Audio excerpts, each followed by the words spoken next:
What's up, everybody? It's a beautiful Saturday night. Yep. Your host, Herb, the better Ragsdale, with you tonight.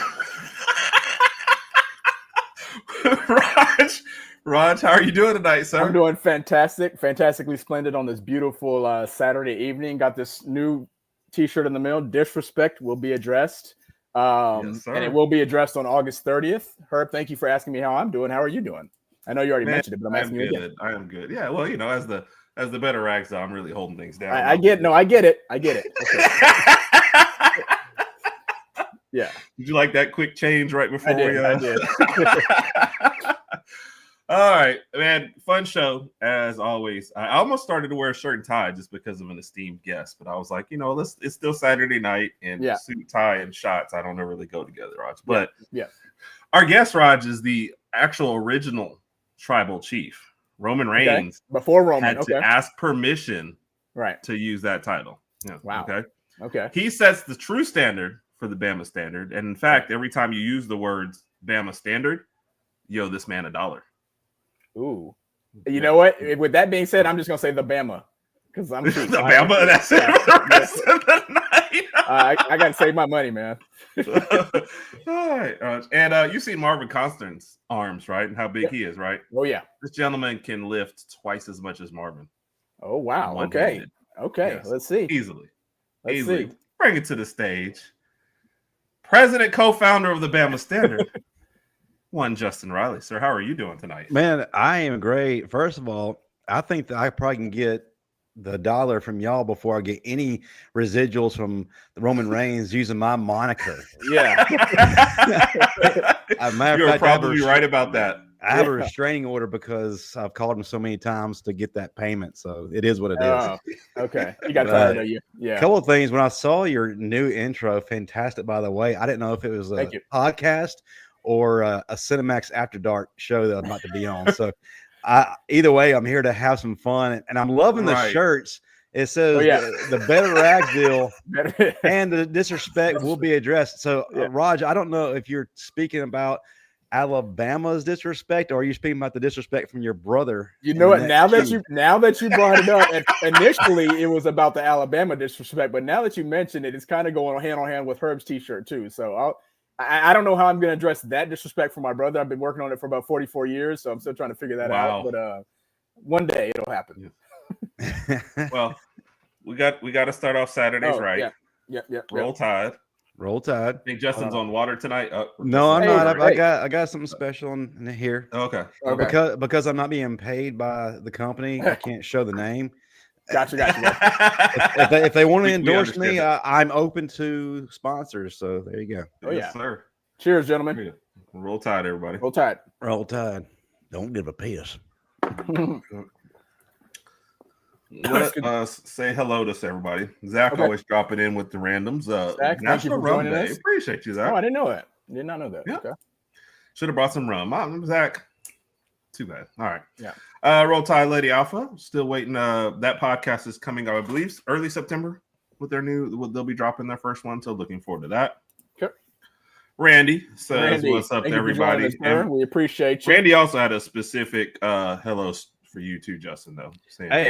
He is the best Georgia fan I know, besides the dog father. I don't know if you guys have come across him on TikTok yet, but you should seriously consider him for a guest during the season. Is dog father spelled DAWG, or is it like Snoop Dogg DOWG? I'm just asking so I can search him when we get out of here. Yeah, exactly. I'll search him when we get out of here. Sounds good. But yeah, great to see you, Randy. Jay Bate. What's up, Jay Bate? Roll Tide as always. Happy Saturday to you, Cat. Appreciate you. Please do. We are 18 away from getting to 500. Yep. Last time we checked. Every time Roger's face hits the screen, though, we gain another follower at least. So we're probably, by the end of here, we'll be a lot closer. So I fully expect 50 extra since I'm here. Yes, it's Justin. We're gonna be. What if it's 49, Justin? Are you gonna be like, what the heck? Or are we gonna be okay? I'm gonna lose my mind. I'm gonna be like JT in one of those reaction videos. Oh my gosh! I don't know that I can get like my bones don't move that way anymore, so I don't know. Like I'll throw out sitting Indian style. Yeah, it hurts, man. It hurts. Right. I had to put on hot just to think about it. Yeah. Randy, gonna save your comment. We're about to get into that in just a second. Kat seems to agree. And did I miss anybody up? Everybody's good. Everybody's good. And Big Mike, is your dad's birthday today, or was it just all August birthdays that you were? Shout out to Big Mike from based in South Jersey. Fine ball. Check him out sometime. I'm down. Randy sent us a bottle was that this past Christmas? Christmas, yeah. Yeah.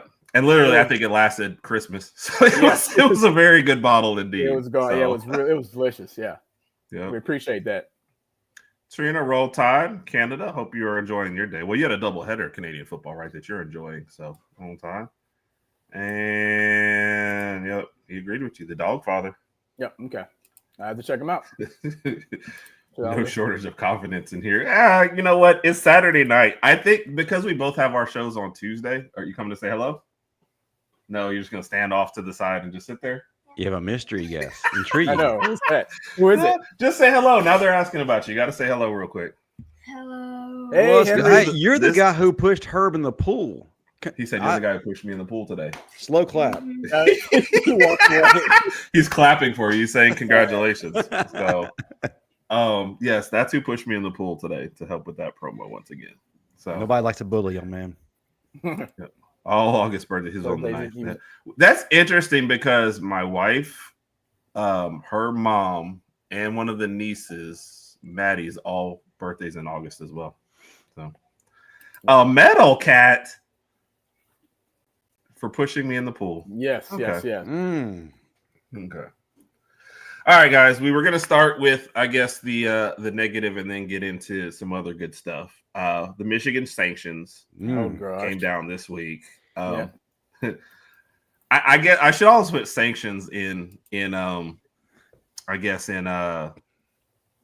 quotes, air quotes, because Justin, you in particular had some strong feelings when it came down because the group thread just was like, all right, no bowl ban. Did they take away anything? And it was like, no, 20 million. And to us, average person, I guess 20 million, that sounds like a lot. But 20 million to win a title, like I'm paying that all day. Every university out there would pay 20 million. Yes. Ohio State just did. Yeah. Well, Michigan, ahead, I know you Michigan as a university has the most money from their alumni.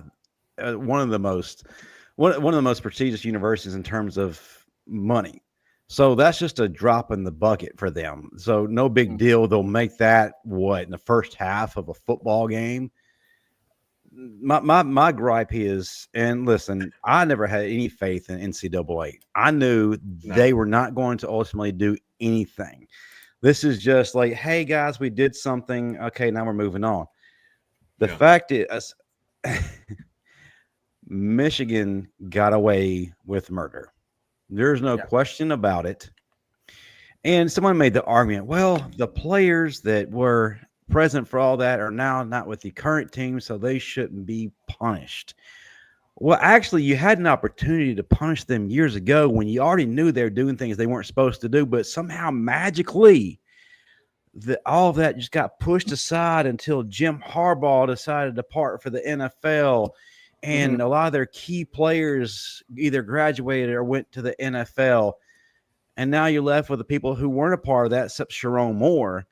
Yeah. I'm sorry. That's BS. You knew from the very beginning, based on the suspensions you were handing out every season, making Jim Harbaugh sit on the sideline, that something wasn't right. Don't feed us as BS and expect us just to take it. I don't agree with it at all. Yeah.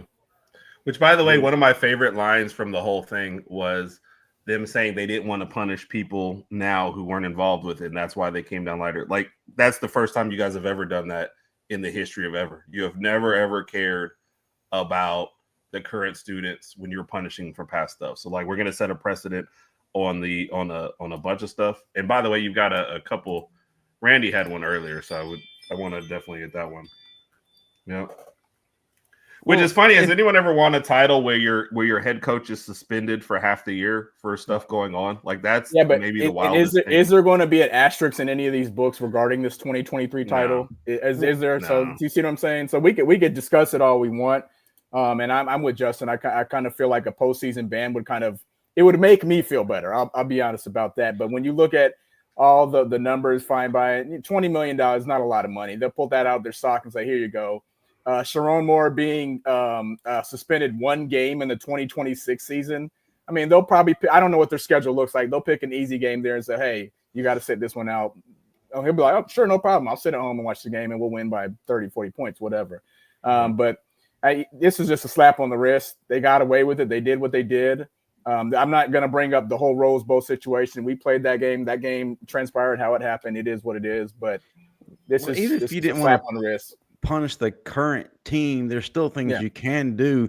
Scholarship reduction. Scholarships, that doesn't affect the current team, right? Take away the national championship. If you can take away the Heisman Trophy from Reggie Bush, then you can take away a national championship from a team that cheated. So why is this not being discussed? Why was that not on the table? It's because Michigan generates a ton of revenue and probably is paying the NCAA off on the side. Probably. But or is it because the NCAA has given up? You can tell by the way they threw out the whole transfer portal and NIL and just kind of said whatever. The NCAA has given up. I guarantee you go to those offices and they're playing ping pong or pool or something and nobody cares anymore. The way they instituted the new changes, or instituted, I should say, that tells you they don't care anymore. Plus, this is probably the quickest they've ever come around with the ruling. Usually it's like 5 years after the thing that they come with the ruling. So you could tell they just wanted to get this one done with. They're like, you know what? Throw out some stuff. Here's a dartboard. Hit it. Boom. Let's just move on. And you knew Jim Harbaugh knew something was up. He was like, look, right when the season's over, let's get out of here. And what do they give him, like an 8 to 10 year show cause or whatever? I mean, how is that really going to affect him? He doesn't care about that. He's in the NFL. So he got out. He knew something was coming down, but it wasn't necessarily a hammer. It was a ruling. And it was a really, really light ruling. Unfortunate, but what can we do? You know, I can't believe in this one though, Mike. We should have just won that game and we could have shut this whole thing up. Yeah. So that's our opportunities were there. If it was not for a fumble by a former quarterback who will not be named, then we're still driving, and at worst we get a field goal out of that opportunity and win the game. And if we don't screw up on a busted coverage on fourth and whatever, then outcome is possibly different. But we even amidst all that stuff, we still had the game in hand, and we didn't win.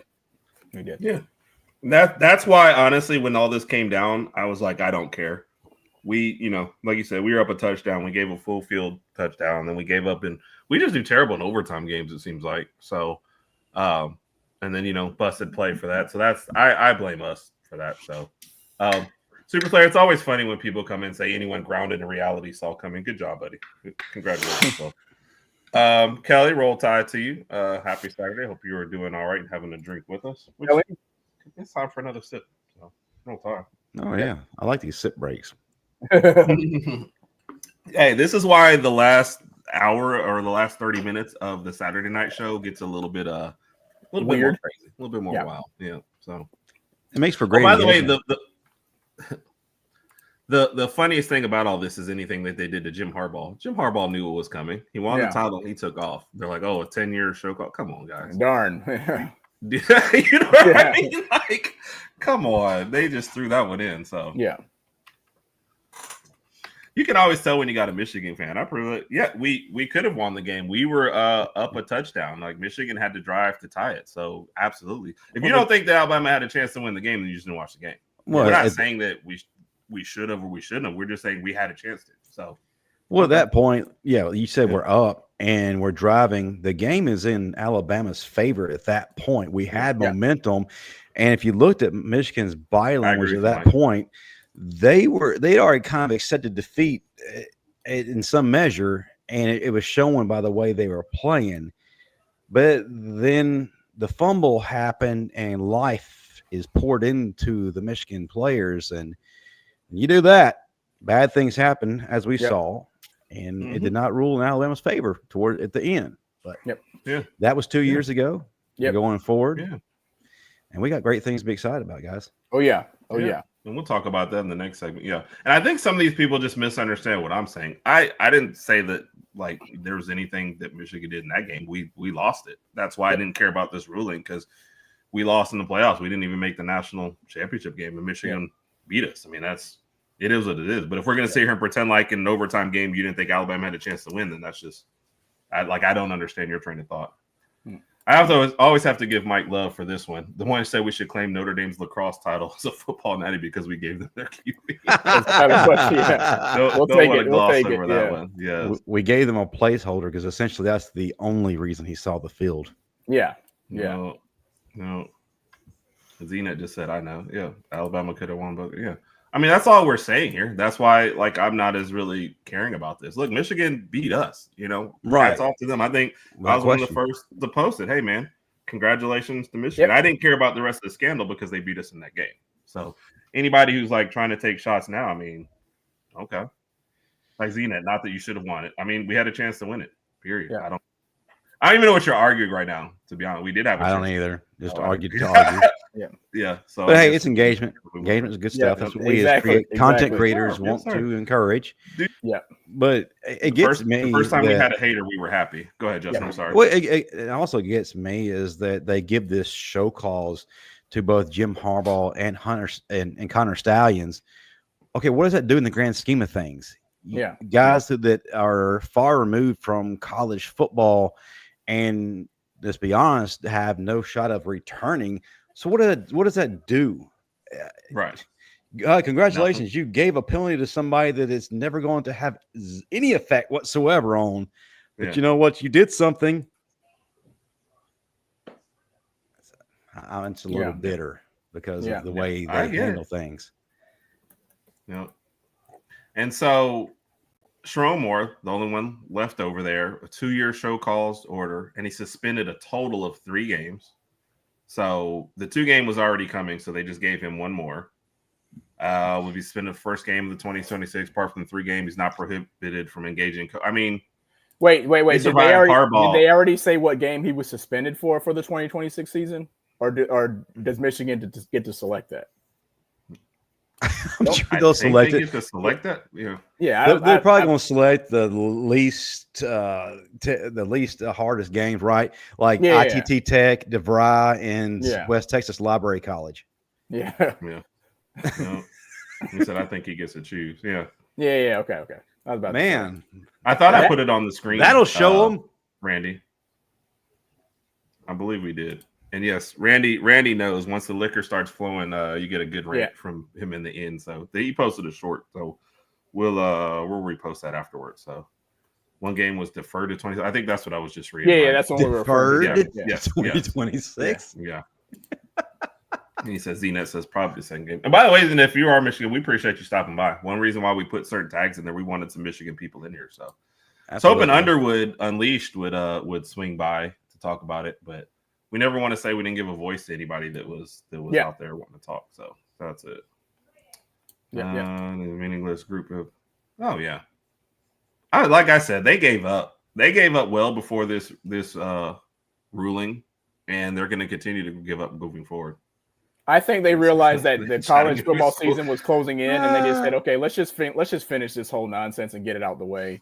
Let's come down with this ruling, announce it, and then let's just move on." That's pretty much there. You go. He's going to be suspended for the finals. That's the greatest. I wish they would have announced that. That would have made my whole day. So I'd have been like, okay, I like it. Just name a big part of the Big Ten. Yeah, true. Yeah. And Zena said we're good guys. He was really talking to me, so I'm going to take a shot for Zena. He wasn't talking about you two. No offense. Okay. But, well, I'm just the guest, so I don't take a lot of the the stones thrown. So roll Tide. Zena. Right, roll Tide. I love how you take hydration. And let me go ahead and say this. I'm sorry, did I cut you off? What were you saying? You did, Raj. What's going on? What do you mean? Cutting me off. Oh, sorry about that. Brother starts flowing and get your brother under control. Give me that shirt you have. I'll talk to Herb after the show. Come on, Herb. If I want to be interrupted, I would do a live show of my show. Go ahead. Love you, Sometimes Marvin. you look up and Justin's in that corner going like this.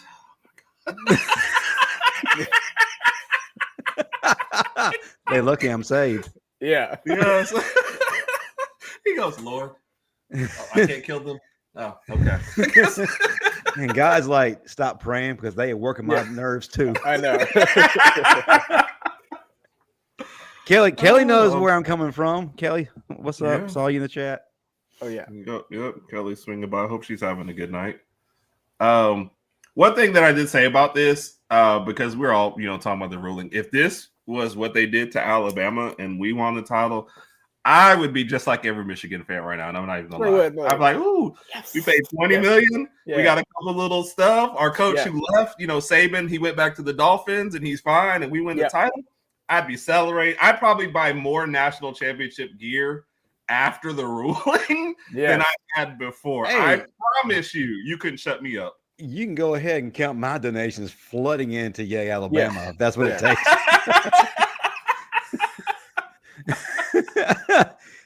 People like, you cheated. I'm like, cheated and won, you mean? I wonder how Michigan fans felt the Thursday night before the decision. Do you think they were nervous? Do you think some of them were like, no, nothing's going to happen? Do you think some of them had a little uneasy time sleeping that night just in case that they were going to find out some bad news Friday?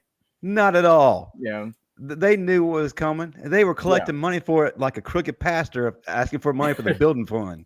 Yeah. Hold on. So Znet says they do that. They'll ask for the. Give us a longer post. We'll put it up here. Tell us exactly what you were thinking. The pastor will ask for the building fund, and then everybody looks around the church. They're like, building fund. Then all of a sudden, you see him pull up in a Lexus. Yeah, I know. That's to do mission work.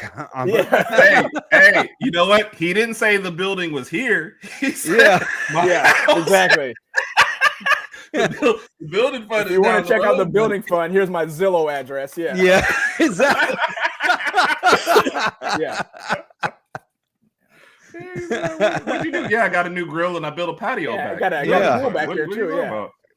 I got a home in Buckhead. Yeah, exactly. So let me ask this, and what did you think the worst was going to happen? What was your worst? That was my question. He admits he was sweating it, so he so I want to know what his was it. Trina likes you guys. Yeah, sweet. He is, dude. I sometimes, especially when Steve Brown gets loose, then it's just kind of like, Steve, did you even read the show notes? Like, do you even know what the topic is supposed to be? And Steve's like, we had a topic? we have this extra guy down here. Oh, that's the guest. Oh. I thought it was a new guy on the panel. He knows how Justin's not correcting me, Raj, because he knows it's right. He knows, yeah. I love Steve. He brings a lot of entertainment. He brings a lot of entertainment to the show for sure. Yeah. He's a brother to me, man. So. Oh yeah. Steve would appreciate. Look, if he was here, I would joke him. He'd probably joke me back, and it'd be all good. Oh yeah, absolutely. Then he'd tell me I was his cousin, and if you're not picking on your brothers, man, then what are you doing? Yeah, exactly. Hear that, Raj? Love. Are you real?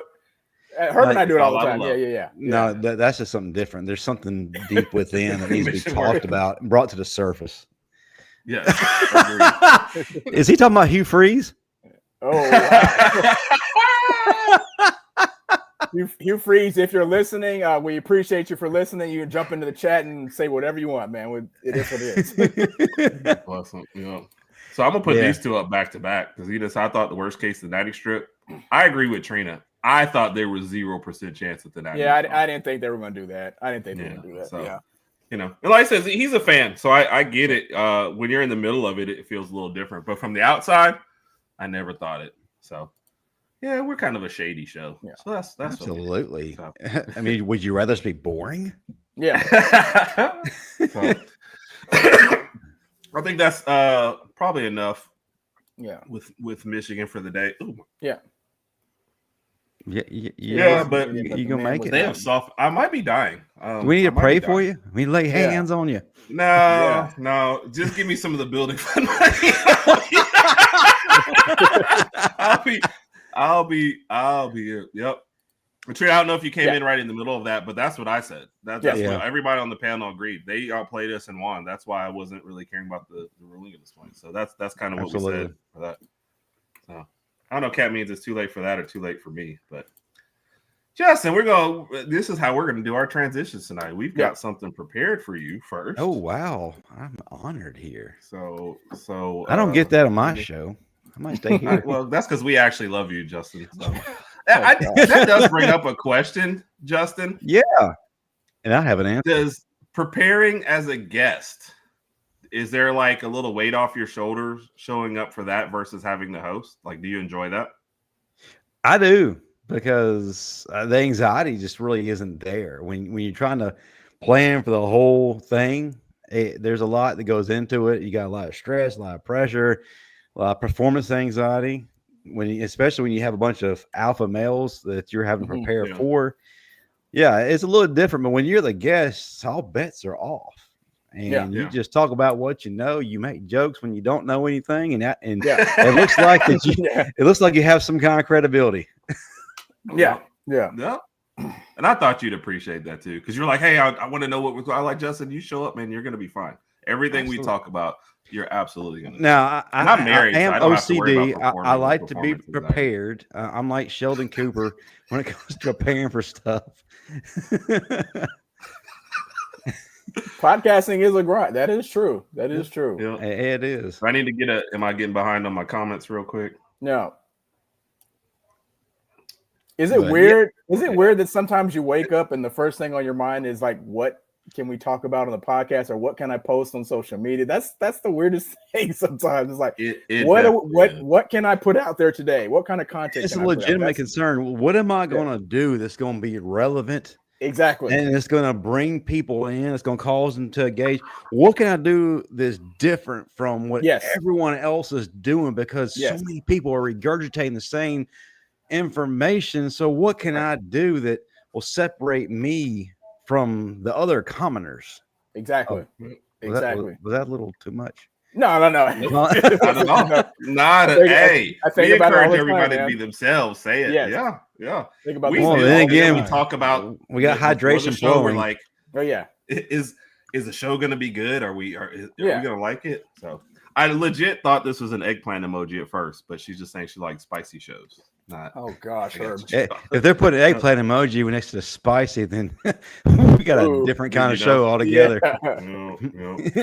I guess because this got cut off, I'm gonna say Herb just has the best smile. Well, thank you, Kelly. I appreciate that. That's fine. That's accurate. Yep. I mean, in case anybody didn't see it, Herb, the better. He is the better Ragsdale, and he is. Was there a vote? You know what I say? We did not play you when it counted. So that to me, that's the one that hurts. And that was, let's be honest. We're going to not talk about our reaction to certain losses. Best Georgia fan per the Bama standard. Go for it, Randy. That's what we're gonna call you from now on too. So, yeah, they.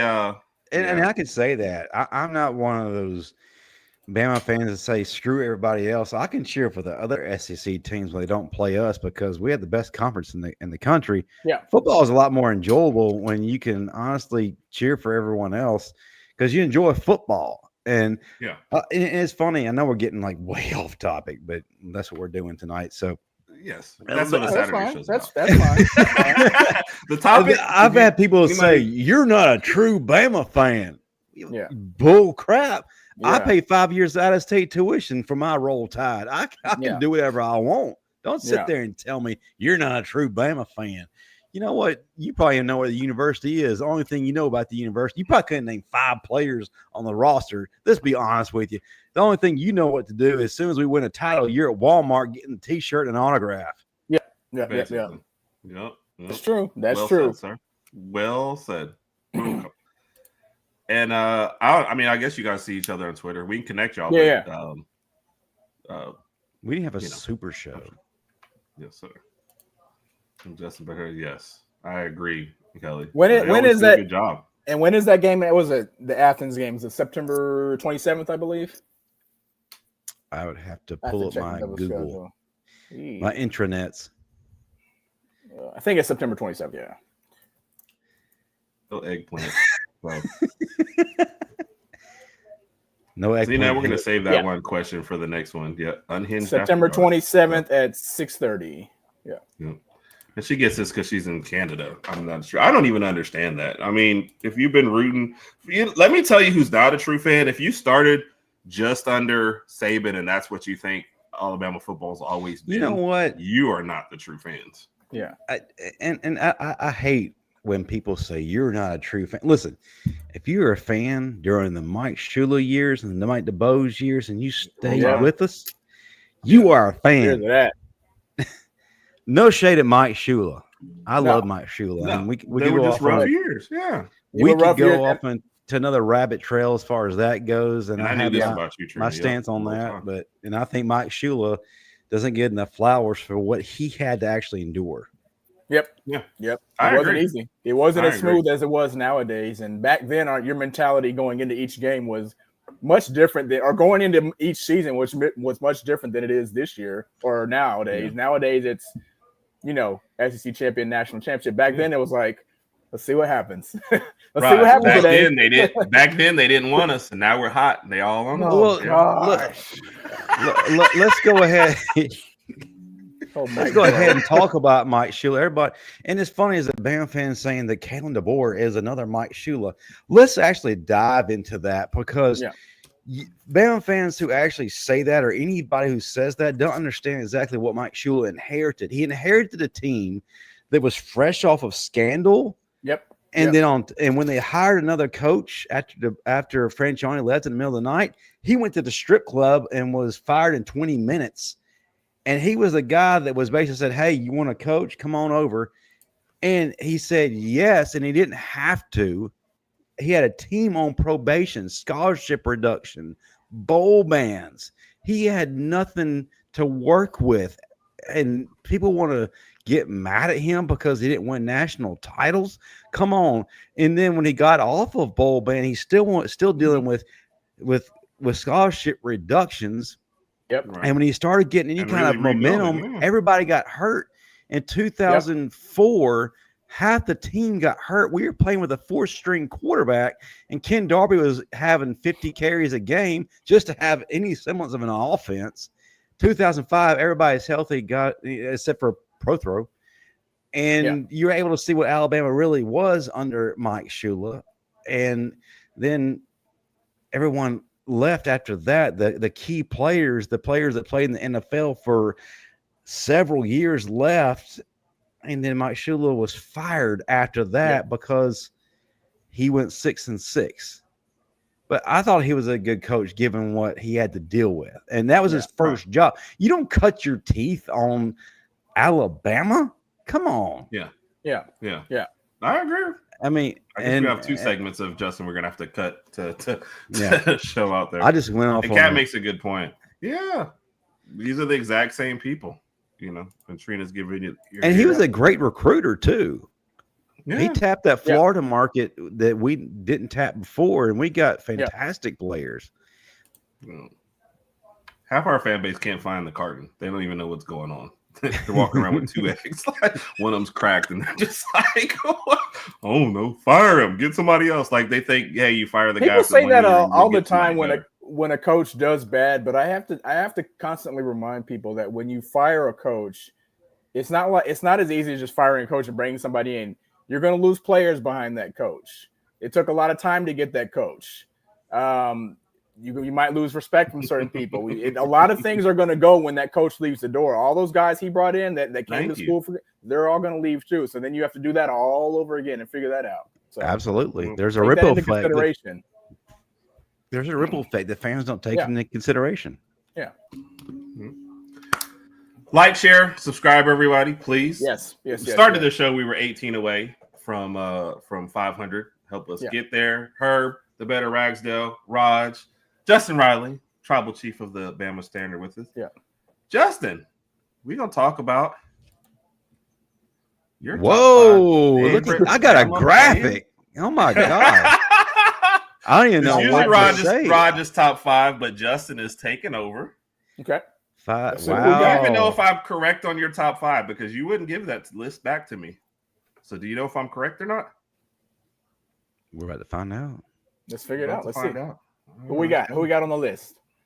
DJ Hall, number 1. Oh, okay.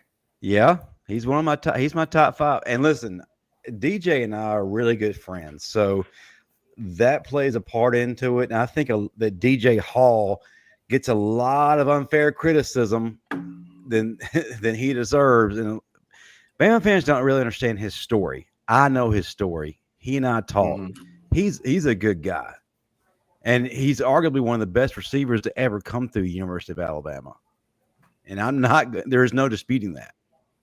Yeah, I'm with you, sir. I think that was during the Mike Shula year. I want to say it was. That was back when Alabama ran the ball 70% of the time, and he was still getting 1,000+ yards per season. That was unheard of at that time.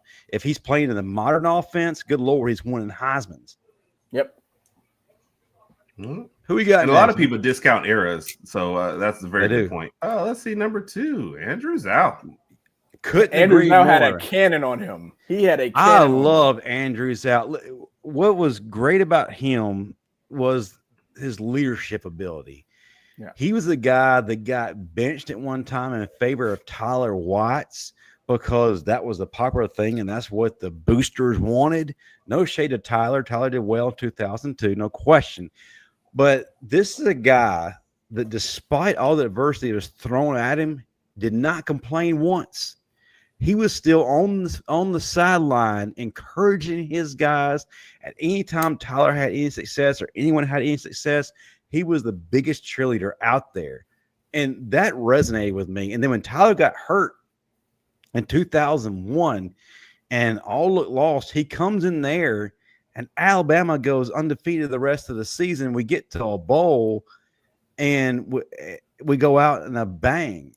Fantastic guy, great arm, and you can't forget what he did against Florida in the swamp. Yeah, man. I remember that one. Love Andrew Zhao. He's my favorite quarterback of all time. Yeah. Okay. Number 3, Walter. Yes, Lewis. Besides him. Hey, if Andrew Zhao was watching, I apologize. That man got bumped. No, he's my 1B. He's my 1B. Andrew Zhao, 1A. Walter Lewis, 1B. Guy, fantastic quarterback. If you go back and watch the film, the things he did for Alabama was absolutely incredible. You can't beat what he was able to do. He hit an epic game again. When big games happen, this is when Walter Lewis would show up. Go back and watch the Penn State games. Okay. He was it, man. I love Walter Lewis and had the honor of interviewing him. Wow. And just to remind people, Justin, Walter Lewis was, as far as his tenure at Bama, this was early 80s. Okay. He was a quarterback ahead of his time for sure. Okay. Gotcha. Mm-hmm. Yeah. Oh yeah. It's hard to argue that. Listen, I'll be honest with you. George Teague is one of the main catalysts for me becoming an Alabama fan back in 1992. And I remember as a kid, I was in 7th grade. Yes, I'm old, folks. Let me go ahead and throw that out there. Watching him, what he did to Miami in the national championship was just pure art. Yes. And I was like, you know what? If that's what Bama's about, I'm cheering for this team. I was sold. And it's amazing. One of my first interviews when I was starting into this whole podcast game was George Teague, and I'm forever grateful for that. You're doing pretty good, Herb. And really great. Yeah. Okay. Well, see, did we nail all 5 then? Do you want to tell us who you think is number 5, or do you want me to just? I want the surprise. The surprise is more fun. I know that. All right. Oh, wow. I like that. I do. It's hard to beat Roman Harbaugh, man. My gosh, a field general, a leader of the defense. Yes, sir. Man, arguably one of the best players in that 2005. And we had so many great players in that 2005 team. I can't argue this right here. Well done, sir. Super Bowl winner, too. Yeah. Do you know who your surprise 6 person is? My surprise 6. I know it's not Jalen Milroe. I'm sorry, that was wrong. I don't think so. Oh, you're gonna get us some hate. How's that? Damn you!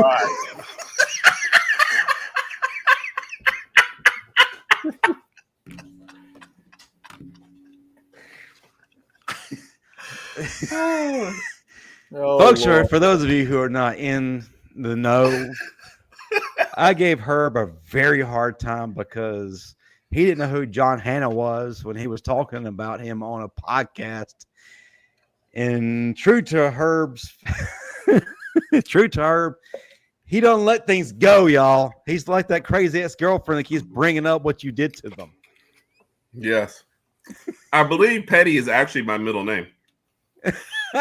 Hey, John Hannah was just voted to the all-time AP All-American team too. So he's in the College Football Hall of Fame, the NFL Hall of Fame, and just about every greatest list ever. Yes. Well, no, Sports my Illustrated, 6 was that the one that said best offensive lineman of all time? Yep. Sports Illustrated. So, but I'm sorry, but he's not it. My number 6 is Blake Sims. Yeah. Good call. Oh man, Blake in that 2014 season. Yeah. What he did for Amari Cooper that season. Oh my goodness. And I don't understand the shade that fans actually throw at Blake Sims. He was a good quarterback. Blake was a good quarterback. Yeah. And what really stood out to me was that the Iron Bowl in 2014, he threw 4 interceptions, and he still was able to mount a comeback. I mean, can you imagine the mental strain that 4 interceptions it would take on a player, a quarterback, and you're supposed to be a leader of the team and keep your mental together? And he said, you know what, screw all that. I'm going to go out and win this game, and he did. Yep. Just, I love you, right? I love you. We're going to talk after. Let's catch up real quick because Raj deserves some kudos. Raj, for what you said with people leaving right before Trina gave you a preach. So of course. Give your kudos. Yeah, of course. Yeah. And Najee may be my second favorite running back after Derrick Henry. I liked his ability to catch the ball in the backfield as well as running, and then the random hurdle that you would get. So I like Najee. So agreed there. Oh yeah, for sure. Sir George. And let's pat ourselves on the back real quick.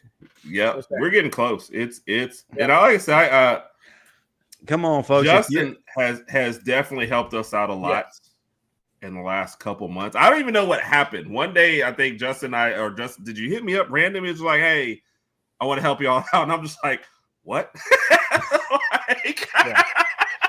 Hey, I'm just looking through your channel. I'm just, I'm doing this. I just want to help y'all, do better. So no benefit to himself at all. So, and I want to say that too. Justin, we do seriously appreciate you. And one thing I want to say on behalf of Justin is, it is absolutely free to support other people. It's free to support other podcasters, content creators, whatever you want to call it.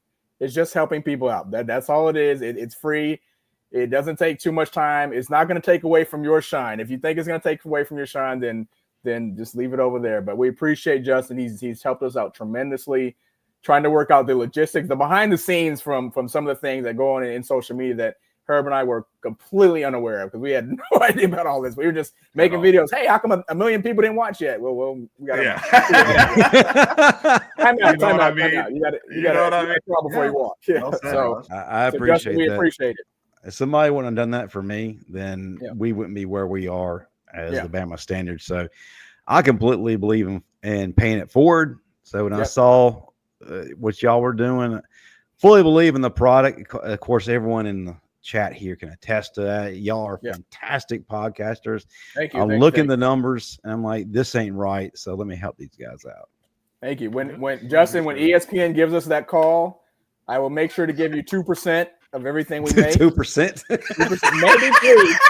Maybe 3. It depends on the day. Whoa, slow down, Rod. Slow down. Don't go crazy. Don't go crazy. Yeah, man. What's our next topic?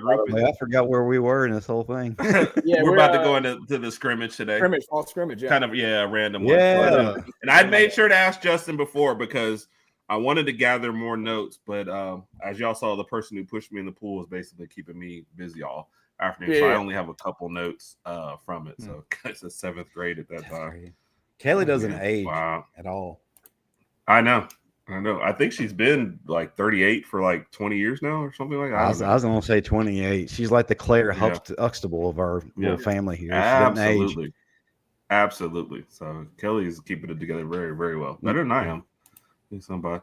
What's up, Kyle, with his 3rd or 4th day change? I always appreciate you, sir. Yeah, that's Kyle. He always said I always got to get a warning. So okay. I ran out of hydration, guys. I didn't bring enough over to my little stand here. Do you need to run and grab a drink before the next segment, or are you good? We fully support that. So yeah, do what you got to do, man. What's up, Latoya? Roll Tide. Thank you for hopping in here with us tonight. We appreciate you for sure. Give me 1 second. I'll be right back. Go ahead, man. We'll catch up on these. Play me off screen real quick. Yes, sir. I got you. Yep. Yes, absolutely, Trina. Absolutely. So. Yeah, that's true, Trina. That's true. And Kat, I absolutely agree. So. Yeah. Dude, I'm telling you, when I say no, and this is coming in, Justin's, I guess he's not even going to hear this part, but we got to briefly stream on the network. And I'm sorry, do you need a second? I'm sorry, Justin. I missed that. I'm straight, man. Let's do this. We're going to talk about the scrimmage, right? Yeah. You know what? Justin didn't have to go get him something. He had Marvin hand him his drink. That's what it is. Marvin. That's right, Marvin. You and your baby gap shirt. Yeah, that's right. Marvin sitting over there like. Do you get to feel like Justin's getting to act a little more freer? Yeah, because I get to talk. That's how we do our guests. So, Trina, this is even with us being able by the way. Oh man, I'm happy to be a part of it. This is so special, guys. I think a lot of people thought it was just the streaming on their network. Which, look, they admitted they had too many programs. They had to cut. We were one of the programs that cut. But the support that Justin has had for us never wavered. Like I'm still helping y'all behind the scenes, folks. I am bound and determined to get them to be one of the best podcasts out there. Yep. And they're going to be. So y'all get ready. I fully expect to have a Herb and Rodg bobblehead doll coming soon. Yes. Oh my God. Who gets the first bobblehead? Herb or Rodg? I knew it. It's released at the same time. And y'all be wearing the exact shirts you're wearing now. If we sell them, whose bobblehead will be more expensive? And those shirts right now, folks, are available in the Herb and Rodg podcast gift shop. Yes, which we have to create. Yes, it's on their. It's on their. We're also selling Rodg in the Herb and Rodg gift. Selling Yeah, you pimping out your brother. I know. I mean, if it gives us more views, what the heck? We got trafficking right here. I got kids, man. What am I supposed to do? I mean, come on, man. Help your brother out. He's in the room he grew up in. I know. Those are our bunk beds in the background. Right. If you pan over to the right, you pan over to the right, you can see Rodg's collection of He-Man action figures. Yeah, because he's in the room he grew up in. G.I. Joe. I think it was G.I. Joe's, baby. G.I. Joe. No, He-Man was better. I'm sorry. I'll defend that. Man. I grew up on G.I. Joe and Transformers. Hey, Randy, I missed what the Carson Beck comment was about. So if you can let me know, I totally missed that and I apologize. He said, I watched Carson Beck last year. I think I may have some idea, but it was in the middle of one of the other ones. So I think George is going to be better with that Carson Beck, honestly. So I'm Michigan cheaters. God. I mean, I could make one, but I honestly just don't care enough because we lost and we lost in the semifinals. So for me, it's done. So, and wow. All right, Randy, we'll be hitting you up afterwards. So I'll pay it. Cat wants to know about this. We're working on the fish. Yep. So go ahead. And you can tell Justin's itching to talk about this scrimmage. So go ahead, Justin. There was just way too much Michigan talk for me. So we got. That's fair. That's fair. So I mean, I think you have. Oh, the comment was about Sims throwing 4 picks. So he said he watched Beck, so he understands. Oh, Randy, I have the power. That's right, Randy. That's right. We're one spirit. I think they're working on another movie, another He-Man movie. It should be coming out within the next 2 years. Did anyone watch the last one? I watched the 1987 one with Dolph Lundgren. Yes, I saw it, and atrocious. But when we were that was something. But as kids, we thought was freaking amazing. Exactly. When I was younger, I thought that was the best thing ever. But now I'm like, but then when I left, I was like, you know what, this didn't seem right, because where were all the characters we grew up with? Yeah. They gave us new characters. Like, what is this crap? Yeah, they threw. Anyway, we're talking about Alabama, right? Yeah. Your last comment. Yes, Alabama, Michigan should have been for the championship. Absolutely. Agree. Yep. All right, Justin, bring us in your first. I think you're the one that's researched it most about or heard. Scrimmage number 2. Yeah, I did, and then I have folks. That was awful. Yes, maybe his best role for sure. Actually, if he dies, he dies. If he dies, he dies. You didn't like that? Is that not how he did it? What if he was in the ring? He was like, "Oh, if he dies, he dies." You wouldn't have watched that. That movie would have never made it to film if he did at all. Stallone wouldn't have played that. Rocky the musical. All right, Justin. A scrimmage report. Justin, just start talking. I just killed him. I don't even know where to go. Okay, scrimmage number 2. Scrimmage number 2 happened today. Give us some. Oh my God. Would Hugh Jackman have played Rocky since he's musical? What would the lead song be? Yo, Adrian, I did it. Yes, I did it. See, Justin, you can tell he's had the drinks. He is fully embraced. No, this stuff actually goes in my mind throughout the day. I have like these random thoughts that no one else would, because I'm a nerd. So there's that. There's nothing wrong with that, man. At all. It works forever. So Coach Chris texted us last night. Another Georgia Bulldog fan, and he said this what he was sipping on last night. Yeah, and we got some interesting texts from Chris last night. So we did. That was strange. I will say this: the best old fashioned I've ever had was when I was in New York. Was it 2018-19 for work? And the gentleman, we go up to some bar after a meeting, whatever, and I asked him to make me old fashioned. He made it, gave it to me. It was the best one I ever had. I asked him what bourbon. It was the same one you just showed me. It was a green bottle of Weller's. Yeah. Weller's, yeah. Nice it's not easy to find. Yeah. Not easy to find. Not easy to get around here. Even in Texas, it's kind of hard to find around here. But when you do find it, you got to jump on that bottle. Randy, we definitely have to talk because it's harder to find here. But Chris was sipping on a bottle, so it'd be easier to find if they were a sponsor of this show. Just saying. Yes. Weller, if you're watching. Weller's, yes. Mr. Weller or Weller. Yeah. Yes. We absolutely are, Trina. Absolutely. All right. Fall scrimmage number 2. We're gonna clip all this too, because we have some good news. Bring it on, Justin. What we got to talk about? Okay. Let's talk about the quarterbacks first. As we all know, Bama fans, Ty Simpson is QB1. Yep. Probably the worst kept secret in college football, right? Right. And he played today like a quarterback who had been named the leader of the team, the leader of the offense. He had command. He had poise, led the offense down the field. He was patient. He let the plays come to him. And when he had the opportunity, he made those plays. His arm and his legs were on full display today, had 50-plus yards rushing and got a touchdown. Had a touchdown throw to Ryan Williams for 25 yards. Okay. His completion percentage was the highest of fall camp and the 2 scrimmages. So he's playing with like a guy that has been given the reins.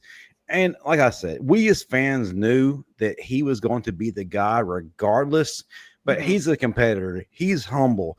So he didn't assume that he's the guy. He's still fighting like he's trying to get that position. Well, today you could see that burden had been lifted off his shoulder and he could finally be Ty. And he absolutely was. I was really excited to see what he did. Listen, he did well. Austin Mack did well. He led the offense when he had the ball to a touchdown. A touchdown drive. And then Keelan Russell was able to lead the offense to a field goal. Okay. The quarterbacks were humming today. Jim Miller had a really good day. Hey, Justin, before you move on, how much do you think that it played in with Austin Mack and Keelan Russell helping to push Ty and actually keeping that as a competition? Well, if you don't have guys nipping at your heels, then you're not going to be at your best, right? When you know that there are legit people behind you that could take your job, you're going to be on point every single snap, every play, every practice. So that played a huge role into Ty being successful and taking that number one quarterback spot. I'm excited about what he's going to do because now we actually get to see what the offense is supposed to look like. Right. We're able to get past page 1 and find out, oh my God, there are several pages of this playbook, and Ryan Grubb is cooking. We weren't able to do that last year because of Jalen Milroe's limitations. No shade thrown at him. It's just, let's just be called what it is. He was limited on what he was able to do. Well, now you don't have that. You can expand the offense. You're going to find out, hey, Alabama has tight ends. What? Yeah. They have tight ends? Yeah, they do. Josh Cuevas is probably going to have a fantastic year. Yep. And you got guys like Marshall Pritchett, a freshman who was playing at a level that you look at and you're saying, ain't no way he's 17, 18 years old. This guy is playing like he's been here for a long time. Caleb Edwards, freshman, just got here, and he's already making a significant growth. He did very well today. Had catches, got in the mix, did great things. Listen, Rico Scott, guys, he doesn't get enough. He doesn't get enough flowers. And I know that Ryan Williams, he's the exciting guy. He's like the modern David Palmer to a lot of Alabama fans. Is it safe to say? Sorry to interrupt you. Is it safe to say Rico Scott would be a starting wide receiver at any other team in the country? Any other team in the country? There's no question. Yeah. I mean, he's arguably wide receiver number 4 for us, but that doesn't mean he's not good enough. Our starting 4 at wide receiver are the best in the SEC, and I'm not. Listen, I'm very objective. If I thought that they weren't good enough, I'd tell you these guys are good enough. Jeremy Bernard is good enough, and he has been very explosive throughout fall camp. Justin, yes, got a question, legit question coming from Michigan person. This is very legit. Even better than Ohio State. Well, he said in the SEC. Justin said in the SEC. I said the SEC. Okay. Yeah. So our boy Cole Kublik gave the number 1 spot to Auburn. Yeah, but who's throwing them the ball? And to answer Z-Nets, do you think they're better than what Ohio State has? I think that's fair. Plus, we want to show some love to the Michigan guys. It's to be determined.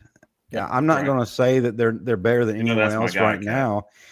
Yes, Isaiah Horton has been huge in fall camp.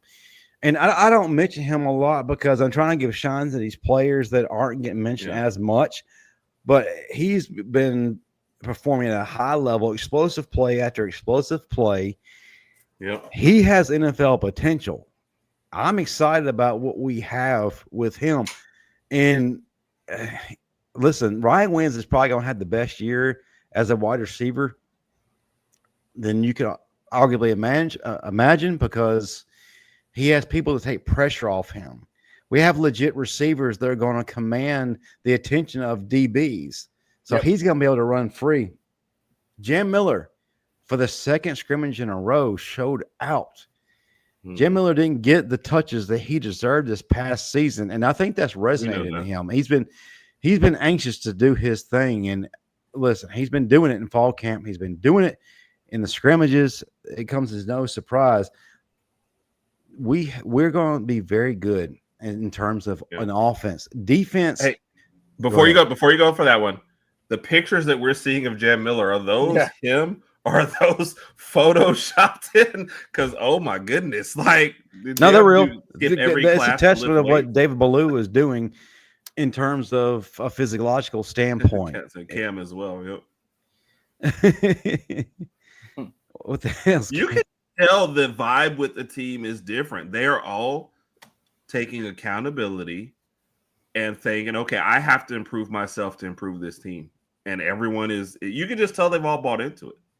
Yep. Well, what happened last year is not setting well. I agree, Kat. He looks like all he did was lift weights since the end of the last season till now. So absolutely. And what happened last year is not resonating well with this team. It's not the Bama standard, and they know that. And one of the things that I've been told by you have several, to pay yourself $1 now.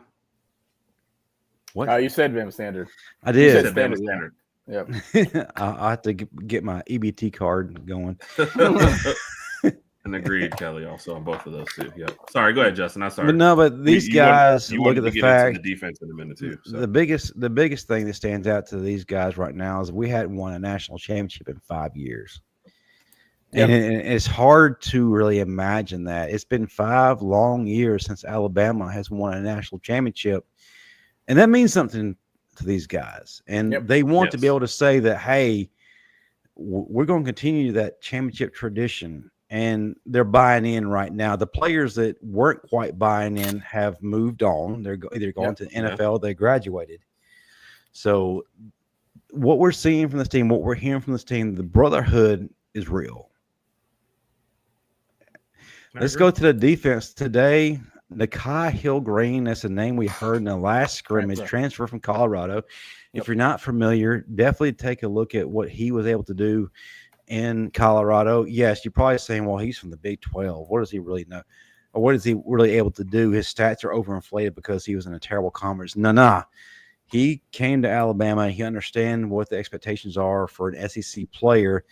And from what I've been told in practice and in the scrimmages, wherever the ball is, Nakai Hill-Green is there. He was just electric today, making big plays, hitting people like there's no tomorrow.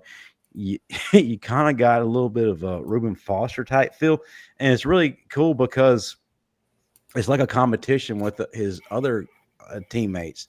You had Justin Jefferson seeing that. You're like, okay, if you're in this, I'm going to do this too. He was making big plays today as well.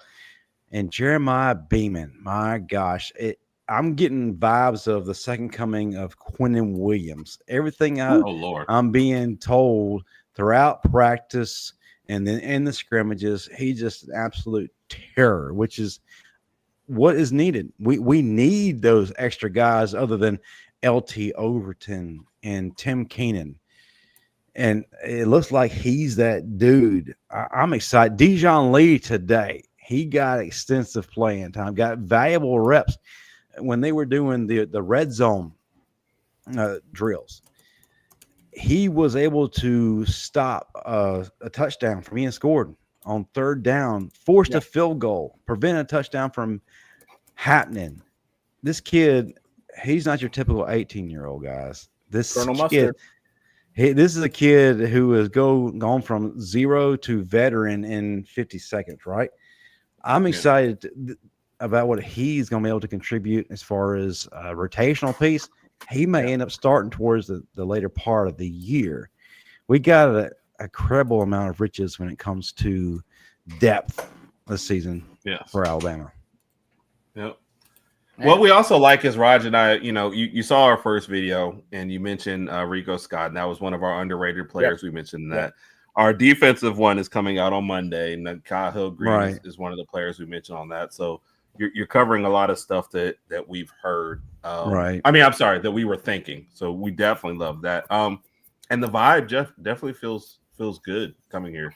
Yeah. I do see 2 negatives that we have to cover from these. First one is injuries, right? Because we know that Roberts and James Smith are not practicing at the moment. Do we have positive? Like, it's been posted all over, I guess, too. So this isn't, I don't think. It's nothing to be concerned about. But when we're in Tallahassee, they're going to be good to go. Jaden Roberts has a concussion. That's why he's not been able to play. Kellen DeBoer disclosed that today. But when we travel down to Tallahassee, they're going to be good to go. James Smith, Jaden Roberts are going to be ready. And, there's nothing major and nothing to be concerned about. And Kat had one that I heard this. I got to jump on Way Outside's earlier, and they were talking about this as well.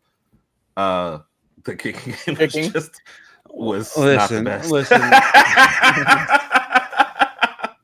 and look, I know we as Bama fans, we often are a little over dramatic at times. It may have just been no.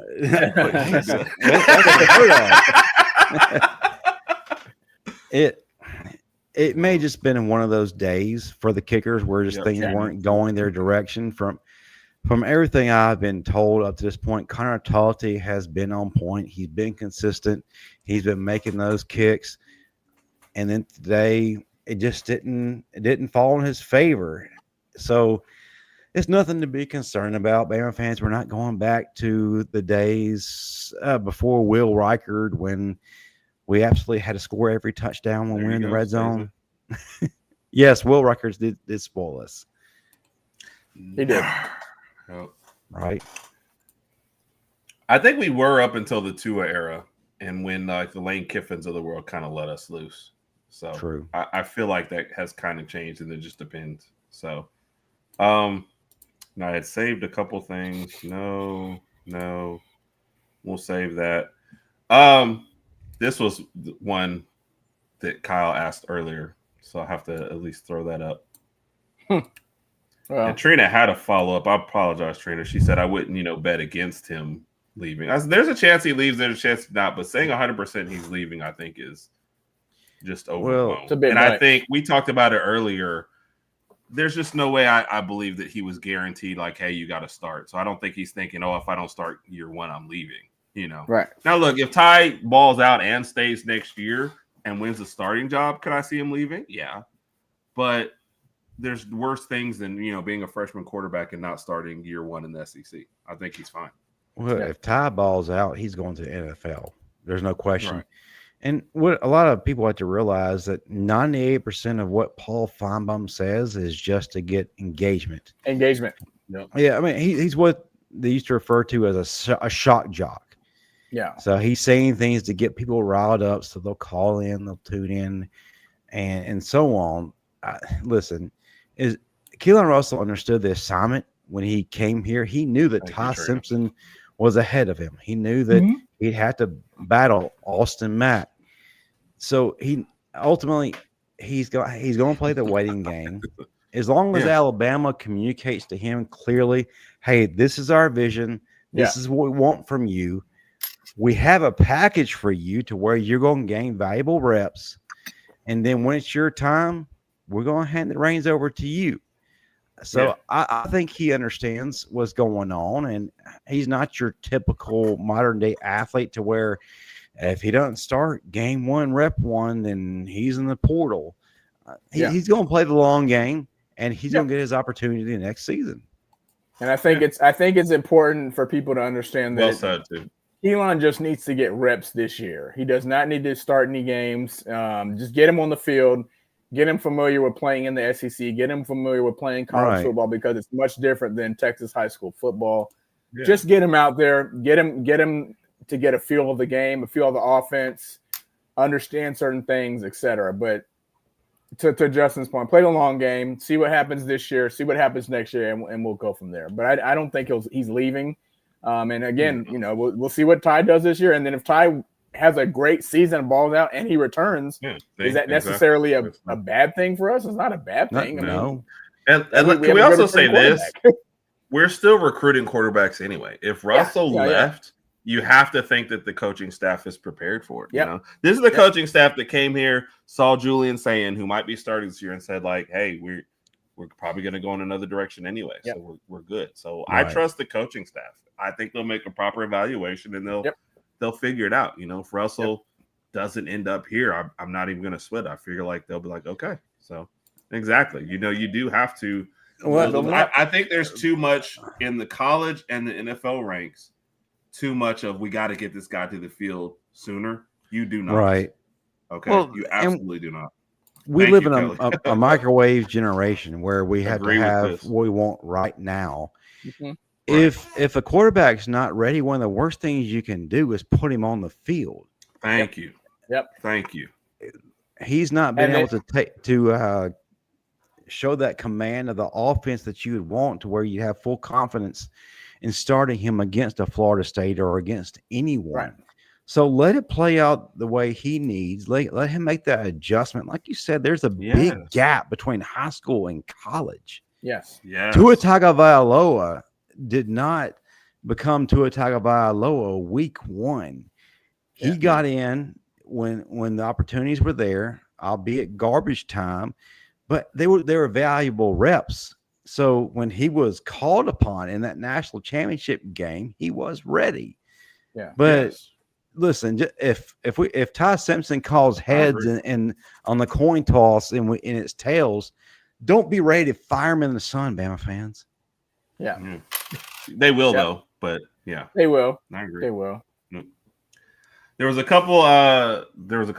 Georgia question in there, a record question, and a comment by Randy. I'm gonna leave that for this last segment when we kind of go into this. Justin, I have another surprise for you since you were the only person I knew that would actually be here. I like surprises. Oh yeah. So what you got? Is another amazing graphic? I don't know about if the graphic is amazing. Randy, I'll save that one for when we come out of this. Well, actually, you know what? Let's just go ahead and do it now before we go. Okay. Yeah. So in our video where we mentioned underrated players, we did offense, as you know, and we did all 5 offense. So we did quarterback, running back, tight end, wide receiver, offensive line, right? And you already, we already said you mentioned Rico Scott for us. Talked about Cuevas, talked about Vandermark, especially with injuries and stuff. Blah blah. The quarterback we did for underrated was actually Austin Mack, not Keelan Russell, because of the fact that he's been in this longer. And if something happens to Ty Simpson, you would like to think that Austin Mack would be ready to go, sooner than Keelan Russell. And people always kind of mistake that. I think Keelan Russell has the highest ceiling out of all 3, and I think that man's going to be a star one day. Yeah. But for being prepared now, you would like to think it's Austin Mack. But yes, if you're trying to trot out your unproven quarterback and they go down and you have to go to unproven quarterback, Georgia and Alabama are not going to be is going to be sitting pretty. But I think you're thinking like Puglisi, like we think, and I just butchered and that's what a lot of fans or Alabama fans who were actively cheering against Ty need to understand that if Ty doesn't work out and you're forced to play a quarterback who isn't ready, you don't understand the ramifications of that. If Ty doesn't do well, Alabama is not going to do well, especially if you try out a player like Keelan Russell. Yes, like you said, he has a high ceiling, but if he's not ready to take the mantle at that point, it's going to be tough sledding for us the entire season. And that doesn't just mean missing the playoffs. It means like we might be fighting for our lives in terms of getting to the postseason regarding a bowl. Yeah. So quit actively cheering for Ty to fail just because you can say, I was right, I told y'all. No, there's a lot. It's a ripple effect. Look beyond the surface here and allow Ty to do his things and don't be ready to fire him into the sun. And when he has one of those games where he throws an interception or he just doesn't seem on point, let him work through his struggles and become what he needs to be at the right time. And listen, he has weapons around him.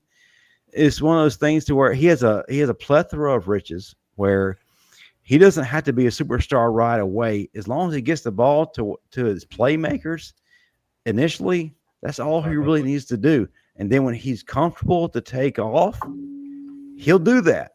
Yep. Yes. I agree. Agree. Do you remember over on Talking Bama, which is coming up tomorrow night at 7:00. Yeah. We said one time, and I got mad at somebody in the comments when they talked about Ty versus them. I said, I don't root for Ty. I don't root for Keelan Russell. I root for the quarterback for Alabama. So whoever they deem the guy has my my support 1,000%. If Austin Mack shows up in game 1, I'll be like, go Austin Mack. I don't understand this whole picking sides and picking a person and, people accusing us. You guys are on the Ty bandwagon. I'm on the bandwagon of whoever wins. Whoever's the best person whoever out wins there. it and whoever gets out, has my full support. So whoever the coaching staff throws out there, I'm down. So I hate this whole taking sides thing and being in separate camps in terms of quarterbacks. Since when is we as Bama fans adopted that mindset? It's absolutely ridiculous. And yeah, Cat makes a good point right here. I mean, I remember having these same conversations about Mac Jones. People forget they're at Bama for a reason. Everyone was ready to start Bryce Young as a freshman, and they didn't think Mac Jones was going to do anything, and they were holding that Auburn game over his head. Yeah. And they don't understand that a lot of what happened in the Auburn game wasn't necessarily his fault. And he did a fantastic job. Yeah. Not taking all the first team reps to go. So Raj and I had an honest conversation. I can say this. We called this early. I said, Raj, going into next season, Mac Jones as your starter getting all the regular reps. I said, I feel confident. And Raj agreed with that assessment. I said, I feel confident from what I saw in the Auburn game and then the bowl game. I was like, even with the Auburn game didn't go our way, I said, I still feel confident. I think because he got the whole season. He was able to work the kinks out during that season, that Auburn game. He was able to work out the kinks. Okay, cool. Yeah. Not only that, he won his team over when things weren't going his way. And there were times where he was just getting absolutely obliterated. We don't either. I don't by missed blocks by the offensive line. Yeah. And he stood in the face of adversity and was still going strong and daring people to challenge him. Yeah. And then he started winning those battles. Like in the bowl game, like you said, there were times that people you didn't see it on camera, but he was getting just obliterated by defenders, but he was still making plays. He would wait until someone came open to release that ball, even if that meant that he was going to get flat out destroyed. And he won his team over because of his toughness. Yep. I was confident in what Mac Jones was going to do. Me too. Yeah. Rod and I absolutely people also forget that everyone was ready to bail out on Bryce Young the next season too, in favor of what was that quarterback's name who ended up leaving? Shoot, who was it? I feel like he left like 5. He was Bear Bryant's grandson. Tyson. Paul Tyson. Paul Tyson. There you go. Everybody's ready to start Paul Tyson. Because one of my favorites. Bryce Young wasn't living up to expectations after game 2. So I don't take anything seriously. A lot of our fans who do understand. We make the most snap judgments. Yeah. Right. Ever. It's crazy. I saw him in practice. Like, what was it? A funny man came up with that one. When we were hiring the new coach, and he was like, heads, tails. Oh, get the new coach out of here. Yeah, get him out of here. He's no good. Yeah. Kelly, you should have. We'd have paid your bail money for sure. So, all right, Justin. We're going to talk playoffs, and then we'll go to the last. We'll talk playoffs, but I got a second surprise for you first. I like playoffs. Oh, Lord. Wow. Did you really put a graphic of Bastion Booger in there? Oh, the sad thing is, I didn't know who that dude was. Rod is like Bastion Booger. Bastion Booger, who's that? You know what I typed in to get that graphic? Worst wrestler ever, and his was one of the pictures that came up. So I said, "Yep." Yeah, I saw a list randomly the other night that had worst finishers ever, and his was on there. So that's on. For those of you who are not familiar with wrestling, he's the guy just above the Macho Man. Okay, Randy Savage. Right. So, yeah. Did you ever think you'd have a one where Gold Dust was somehow overshadowed? Hey, I love Gold Dust actually. I'm a fan. All right, let's see if we did as well with this one as we did with the. So in my defense, I said, Justin, tell me some list or something that you'd want. And Justin said top 5 Herb moments. I was like, oh crap. Well, I wanted it to be about Justin, so we got something else for you. You actually, wow, ooh, yeah. The Macho Man. That's right. The number 1 in your heart, number 1 on your program. Yeah. I'm a fan. Yeah, I can't argue with that. And it's funny. I grew up a Hulkamaniac, and look, I'm not going to go into all the things that are associated with him. that were negative. But as I got older, I began to really appreciate what Macho Man did. And yeah, he's my number one. Man, y'all are on point here. Oh my gosh. OG. Well, not the OG from what we found out earlier. Yeah, I can't argue with that. Roman Reigns is my number one current guy. Absolutely.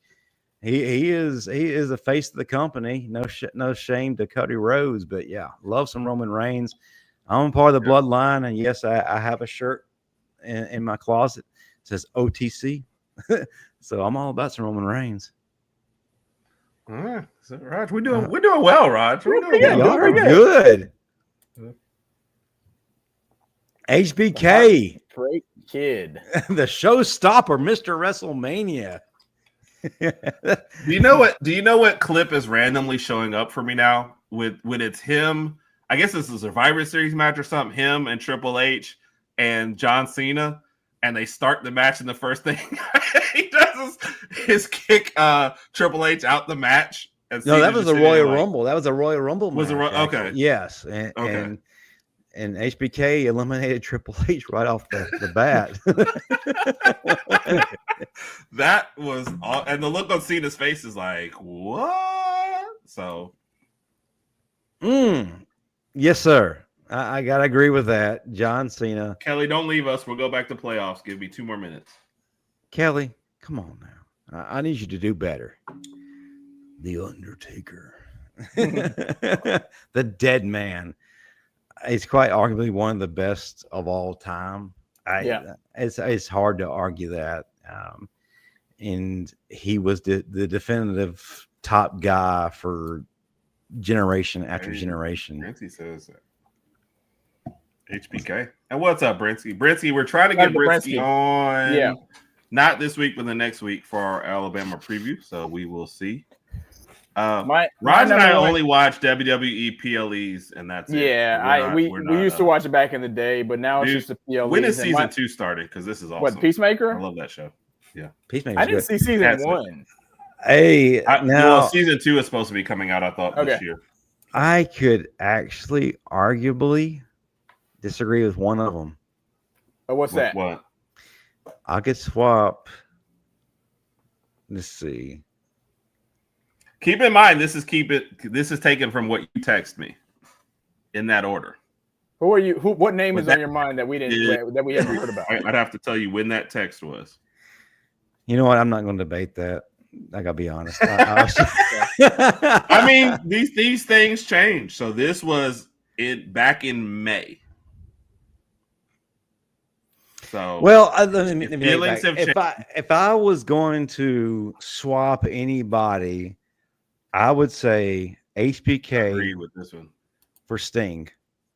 Wait. Okay, so Bransky just comes in and says HBK should be number 1, and you're like, I might swap him out for Sting. Which, by the way, Sting would be on my top 5. Sting was a man.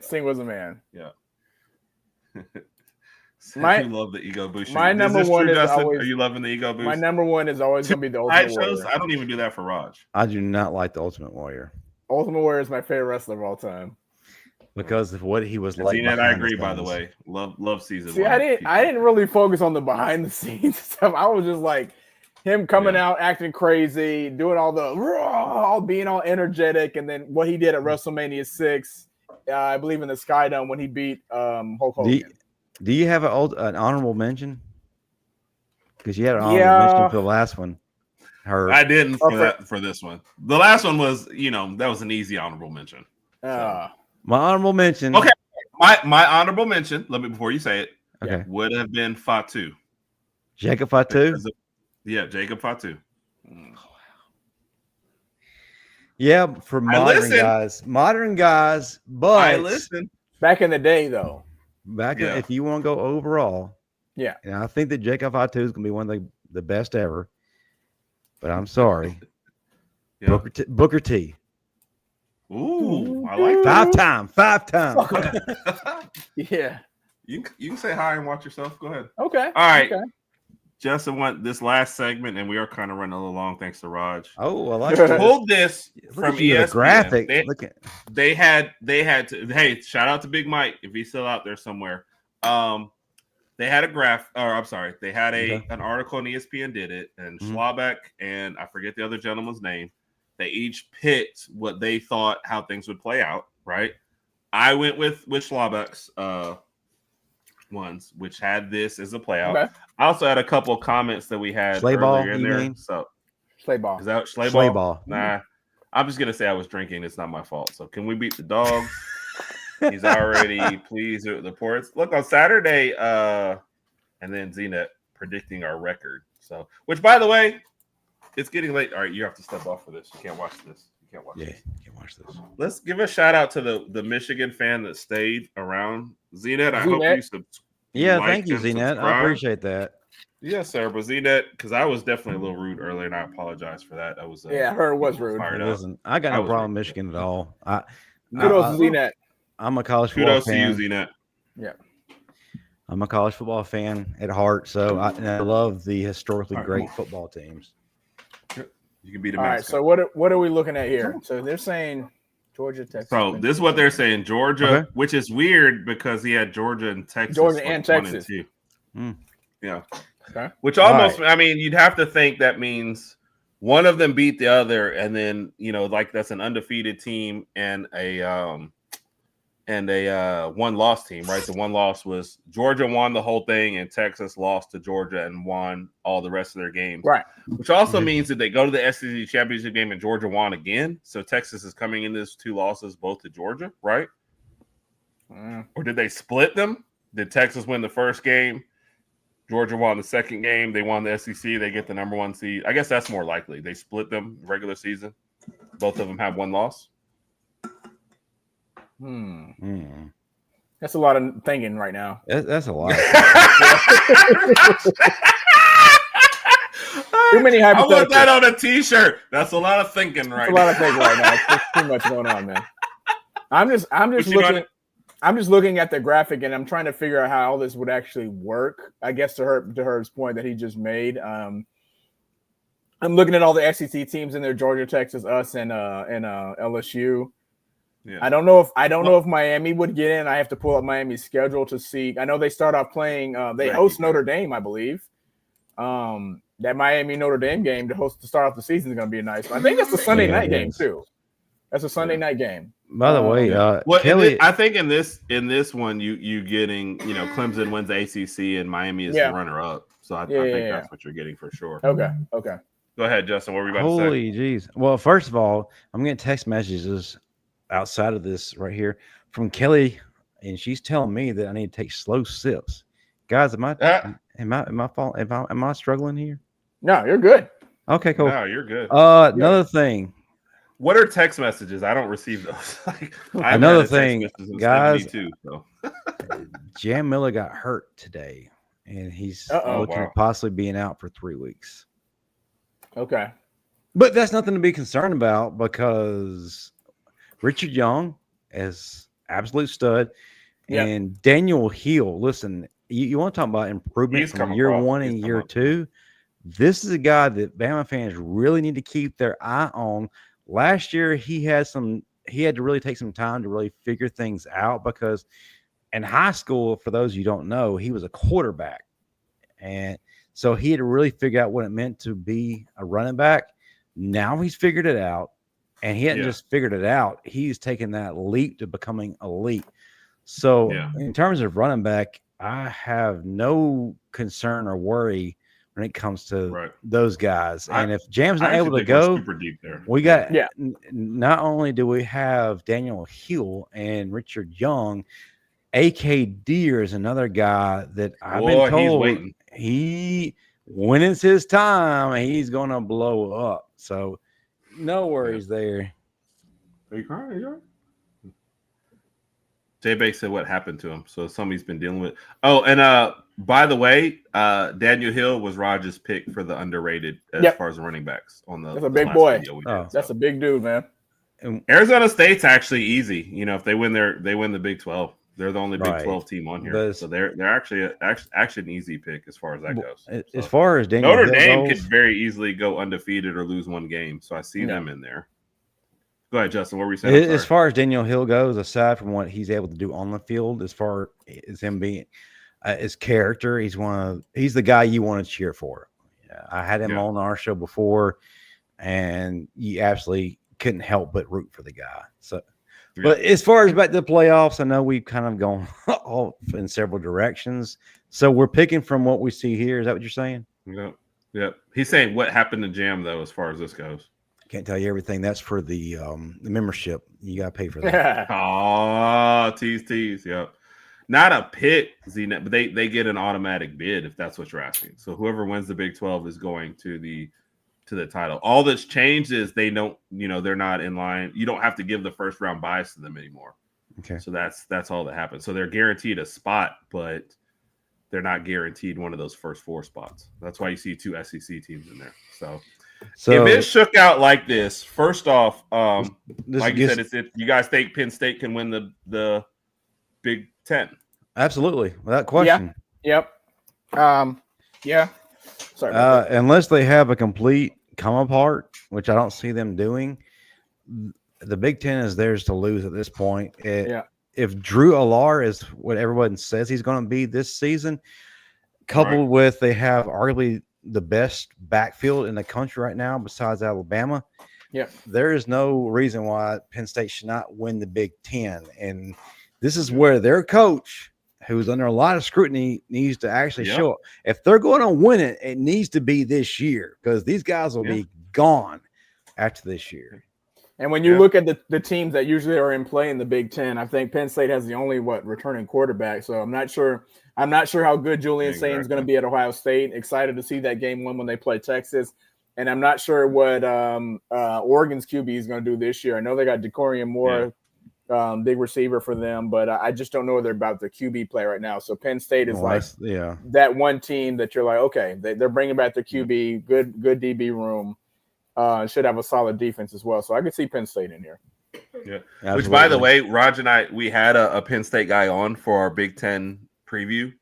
There's a very easy path for Penn State, Oregon, and Ohio State all being 11-1 with their schedules. I love Penn State. I love the historically great teams. And college football is better when the blue bloods are on top. Are good.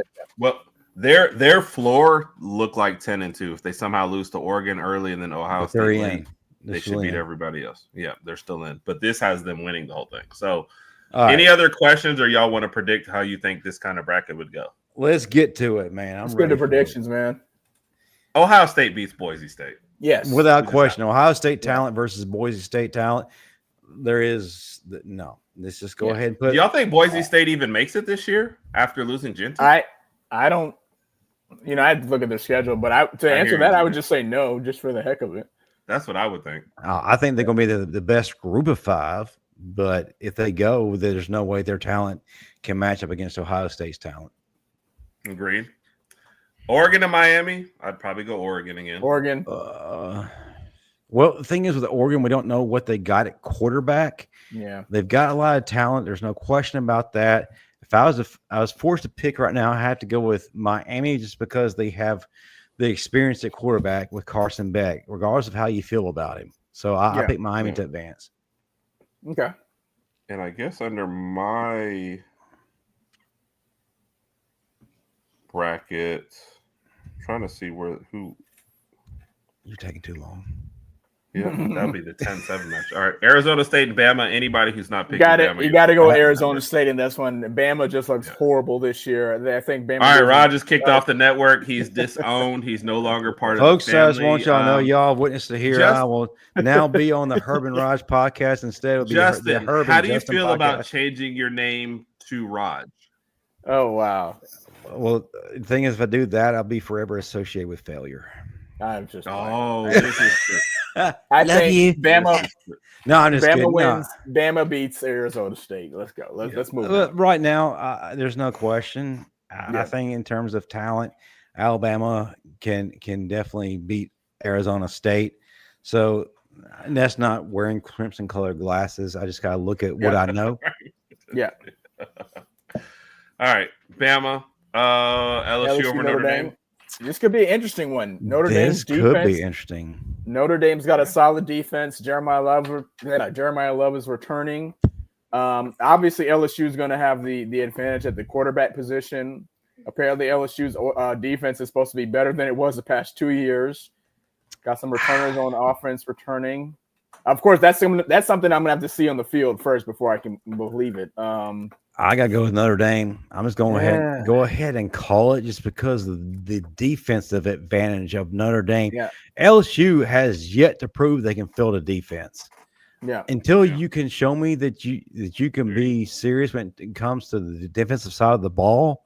Yeah. I'm not gonna believe in you. You might have all the talent in the world in the offense, but if you can't stop somebody, you're not gonna come out on the right side of things. So they now. No, go ahead, Justin. I'm sorry. Go ahead. I'm done. No. They mentioned LSU's defense during the Any Given Saturday documentary too. It said it hadn't been good in a couple of years. They talked about LSU's defense and how they kind of slid off the map. But this game, I can go with Notre Dame. I'll go with Notre Dame, and they'll be playing. We'll go consensus. Playing Clemson. Yeah. I like Garrett Nussmeier. I think he's one of the best quarterbacks in the country. There's no question about that. Offensively, go ahead. No, you got it. No. Well, I was just saying that arguably LSU's got a great offense. That's never going to come into question. It's just the fact they don't have a defense. But I love Garrett Nussmeier. Yeah. Do you think he's going to be worthy of a top 5 pick end of the year? I think so. I'm with it.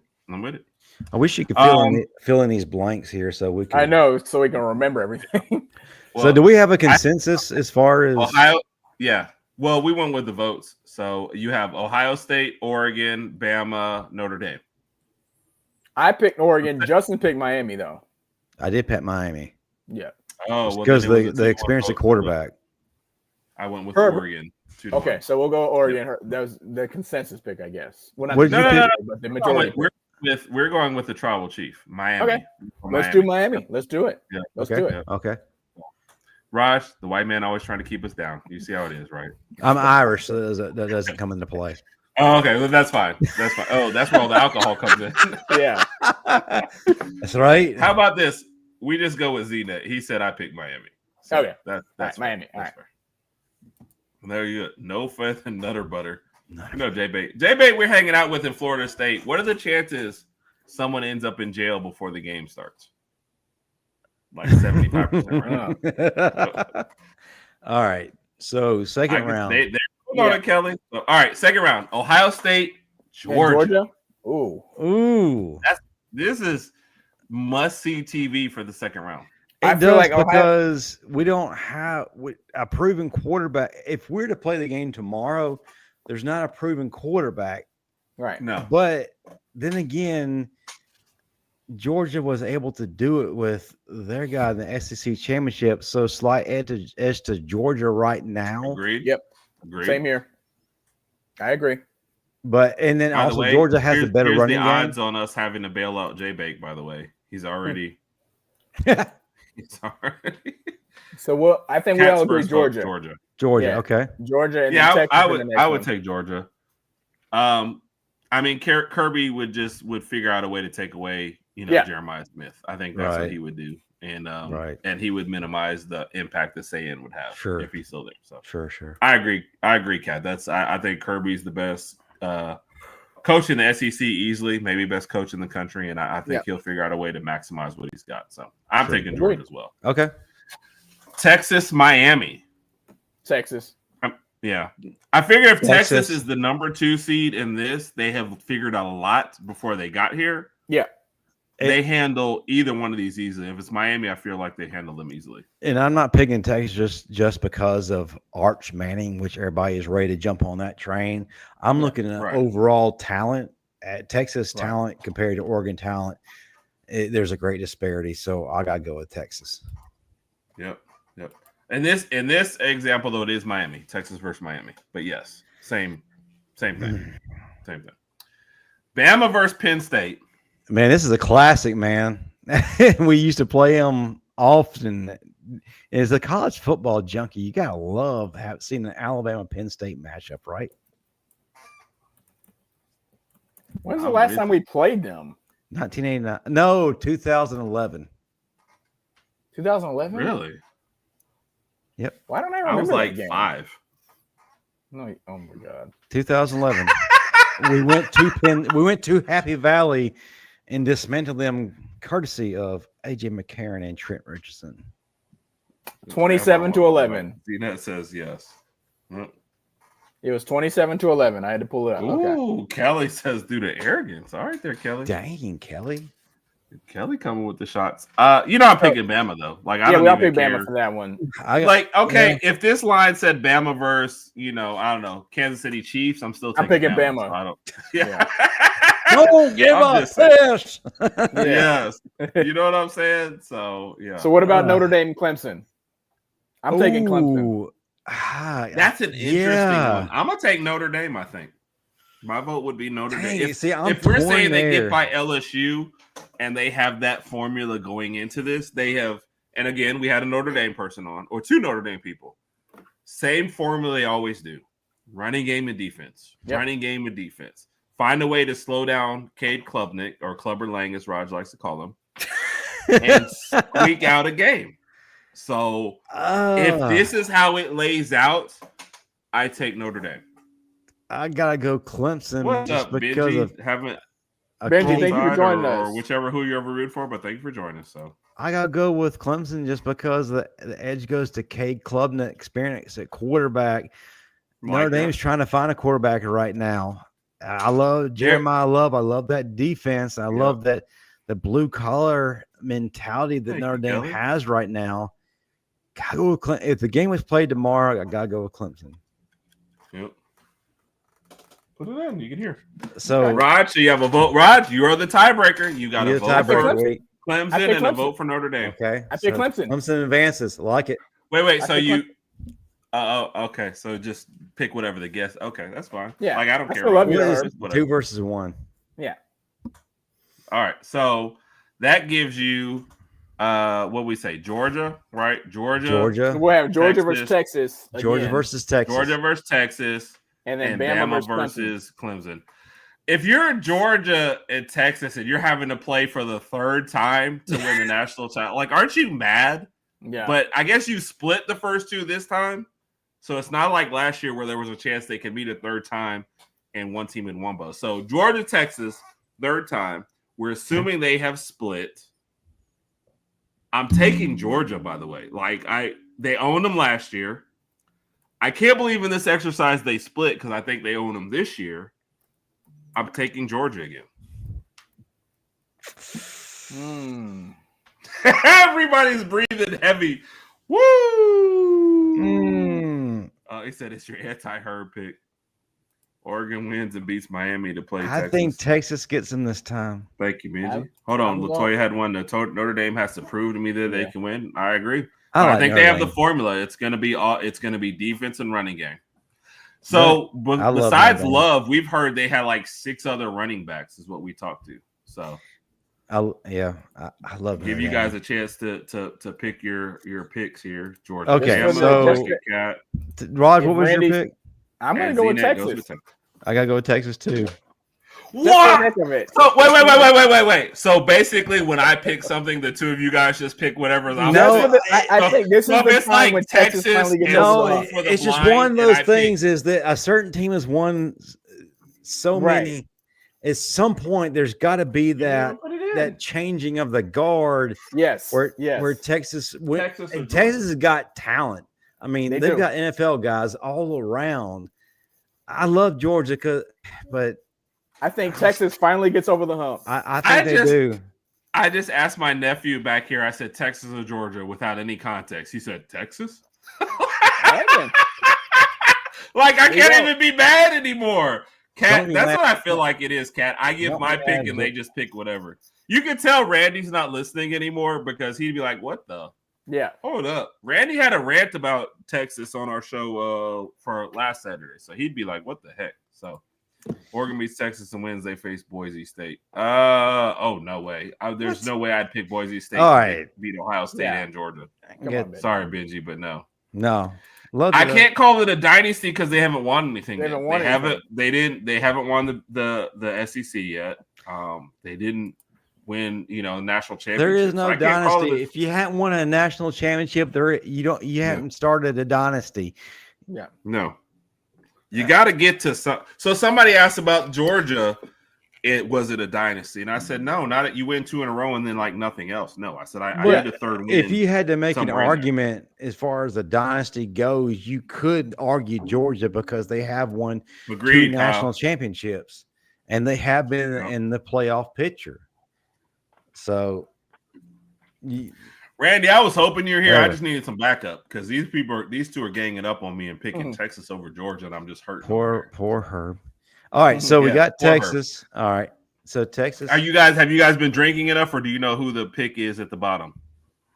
Alabama versus Bama versus Clemson. I'm taking Bama. Yes. Okay. So you guys haven't had that much to drink yet. Yes. If either you two pick Clemson, I'm elbowing you in the forehead. If Ty becomes the quarterback that I believe he's going to be, I think he outshines Cade Klubnik in this matchup. And Alabama advances. So Alabama versus Texas in the final 4 or the final 2. Rodg gets the vote. No, I'm the same. Alabama versus Texas. Of course you are. Oh, really? Justin says something. You just agree with him? Duh. Your nickname is Parrot. Sorry, did you not I'll take it. The agreement going into this podcast? Right. No. You know that stuff where they're like, hey, do you read all the terms and conditions and you just check yes? That's me. That is me. So, Alabama versus Texas. A battle. Yes. Colt McCoy is flipping the coin. He's going to get hurt in the coin flip. Yeah. He flips it and goes, my thumb. My thumb. Yeah. And people say, oh, he would have flipped the coin correctly if he hadn't gotten hurt. I don't know that they have any logic. All they know is her picked something and they picked the opposite. So Texas and the Saints tank for time. My logic, Randy, does not apply there. Alabama will still beat them. Tank for Ty sounds better than tank for Arch. Right? No, the Ty Simpson's going to go to the Baltimore Ravens. Kelly. Michigan. Now that Ravens flock. Yep. Where else are we at? The Ohio State. Oh, sorry. I have a textbook. Oh my God, it would be wild. Yeah, it would be wild. I was a trade for Jamies and signing for 2. Oh, Jameson? No, I don't know who that is. Jameis, yeah. No, you don't. Jameis is high comedy and high theater, but not who you want as your starting quarterback. I love Jameis Winston. Yeah. All right, Justin, I feel like you'll be the person to set this scene properly. Alabama versus Texas for the national championship.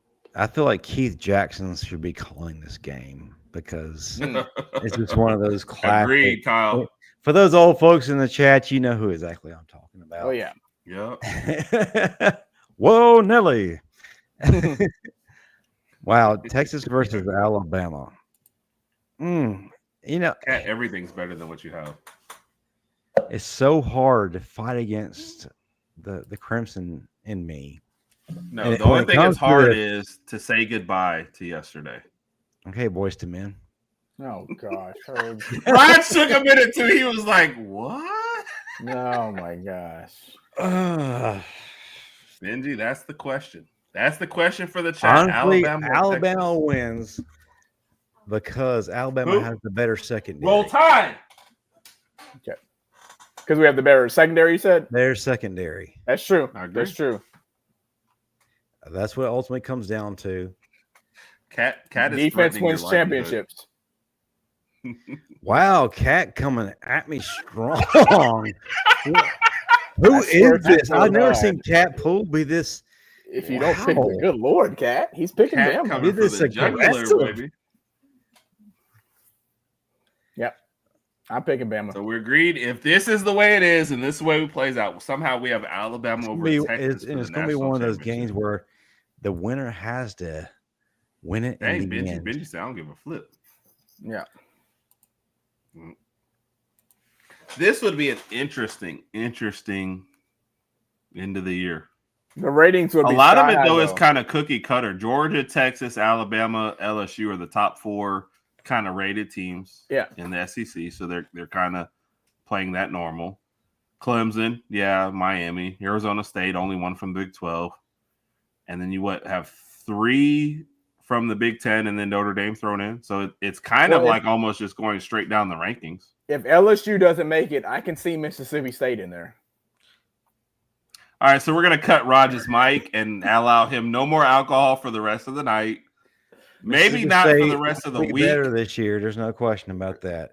They've got to be better than last year. Well, you understand. Jeff Lebby essentially started at zero. He had to get all new players. Yep. And on top of that, his starting quarterback got hurt, and he had to play a freshman. Yep. I think they're going to be better this year. Wrong direction. I like the fact that they have former Alabama running back Shad Williams as their strength coach, and I think he's arguably one of the best strength coaches in the country. He's going to return them to be the physical Mississippi State team that a lot of SEC fans remember. I think they'll be able to be bowl eligible this year. Yeah. And this Tuesday, we actually are doing breakdowns for all the SEC teams not named Alabama. So on our I forget who has Mississippi State, but somebody will be giving I do, but I have to double check the list. I like how it's Saturday and the show is Tuesday. You don't even know what teams you have. That's great, Raj. I know. Hey, that means there's a reason why, folks, Herb is the better Ragsdale. Yes, he is. I just wanted a chance to throw off my shirt because if you ask me what 4 teams I have, I can tell you I have Texas and 3 other teams. I don't know who else I picked yet. So I have to go back through the text messages and figure it out. I just wanted a chance to show off my shirt again one more time. So Raj is disrespect will be addressed. Herb is Herb, the better Ragsdale. Justin is actually naked, but he's got a green screen down there that shows that he's okay. He's roll tide roll. So I'm wearing no bottoms. Justin, we appreciate you, sir. Do I get a questions of death segment? Because I love that segment. Randy, I hope that we're going to talk at the end of this year. Yeah, so, Justin, let me see. Which one are you Randy, on this sheet that I have? Which one? Okay, here we go. Justin, I don't know if Raj has a team. Yes.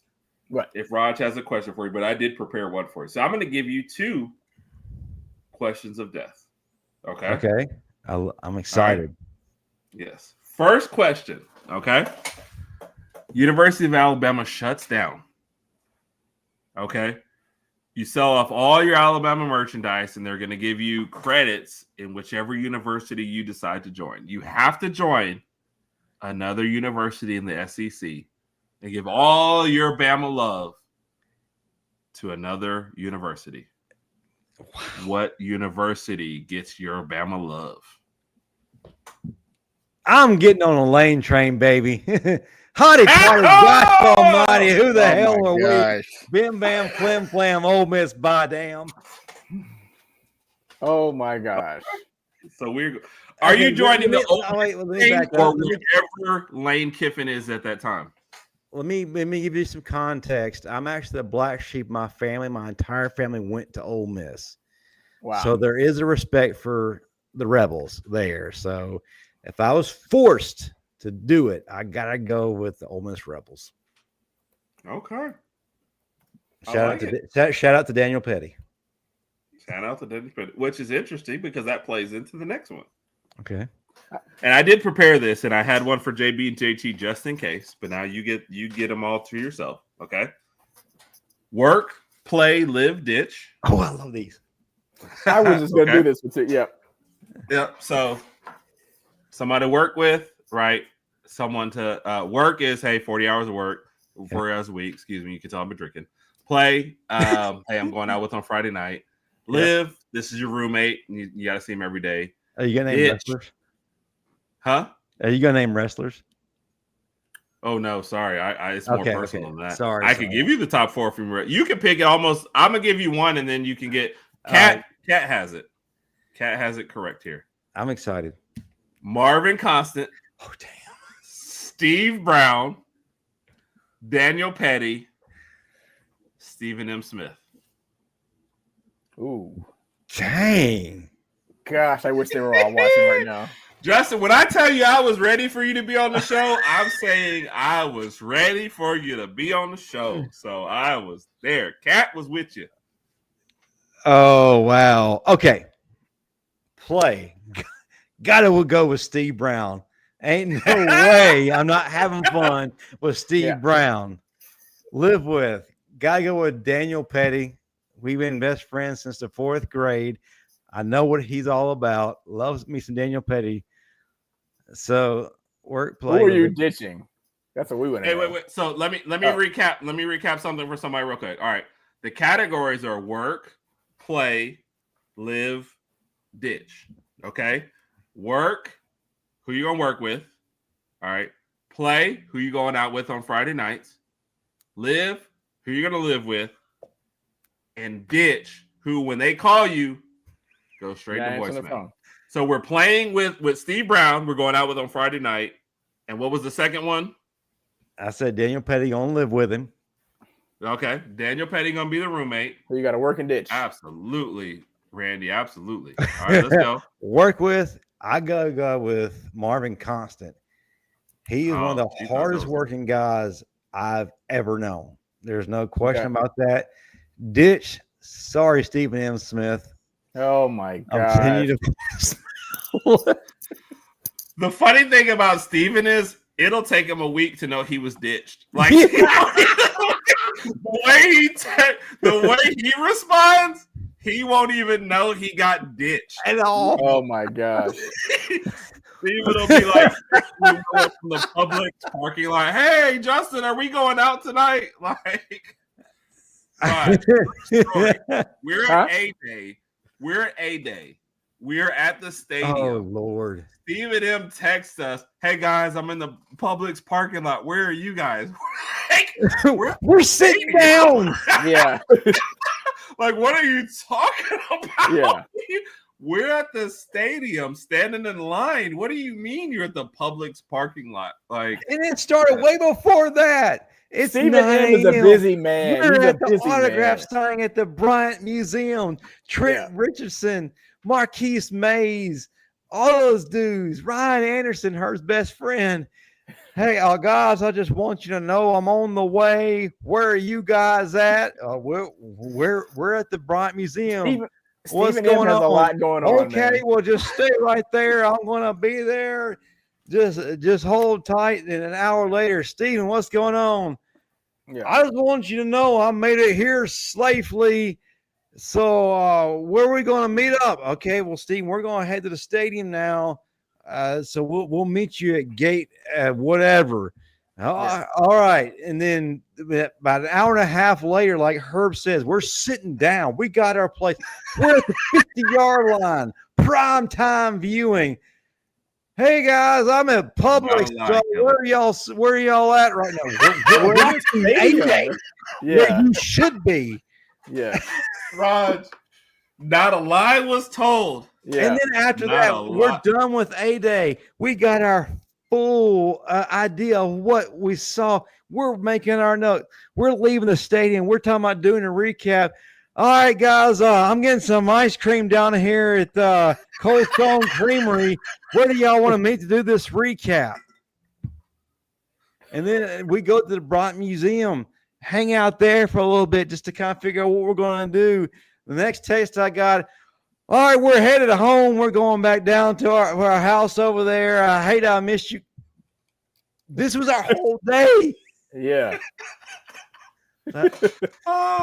We love you, Steve. Which, by the way, Stephen M. Smith. Which one? Can we let's give a shout out to Kelly. Kelly was looking immaculate. Kelly was there. Kelly was ready. Kelly saw all this. So, shout out to Kelly. Bidgie, if only you knew, we're only telling half the stories from behind the scenes with Stephen M. No, love the guy. Love it. Knows his stuff. Great guest. But absolutely getting him to the spots where you need him to be. Hard. Woo! Hard. Yeah. I would have an easier time scheduling a lunch with Tyler Perry. At least then you'd get a no answer and you'd know, okay, Tyler Perry's not coming. With Stephen M? Yeah. No, we have a dance. Instead, we have Mr. Brown in his place. Well, Justin, because you asked for it. I asked for everything. You know what the final question of death is, right? Ooh. I do, but ask anyway for those who are just now tuning in. Yeah. Okay, for just those now just turning in, Alabama versus Michigan. Oh yeah, national championship game. Yes, you have 2 tickets at the 50. You cannot give up your ticket. You are being paid to be there, contractually obligated. You have press junket, tours, podcasts, everything you have to do. You have to pick one other Bama fan to go along on this journey with you. You cannot get out of it. You cannot just give away your seat. You got to be there. You have to be there. That's it. If you decline your seat and give it away to somebody else, you're out on the street. You're homeless. They take everything from you. They even take your socks. You're on the street. Yes, you're on the streets in a Speedo at a homeless shelter. Speedo and a Borat? Very nice. Yes. Okay. So you have to pick one Bama fan to join you on this journey. Okay. Herb, the better Ragsdale, or Rodg.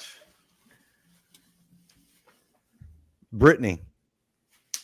No, which would be a great. But that's not an option. Should I be mad that you're taking my wife going places? I'm kidding. Wow. If somebody can Venmo me some money for the extra ticket, so see, everyone always tries to get an escape. Like, nope. Okay. You got to pick one. Gotta pick one. You know what? I feel that with the obvious hate coming from your shirt and the cry for help that Raj's shirt is showing me right now, I gotta go with an obvious choice. Give me a Herb. Yeah, baby. Better Ragsdale in the house. So we're bringing our record up now to Rodg is at 123. I am now at 8. Boom, baby. Don't call it a comeback. We've been here for years. It is what it is. Can't call it.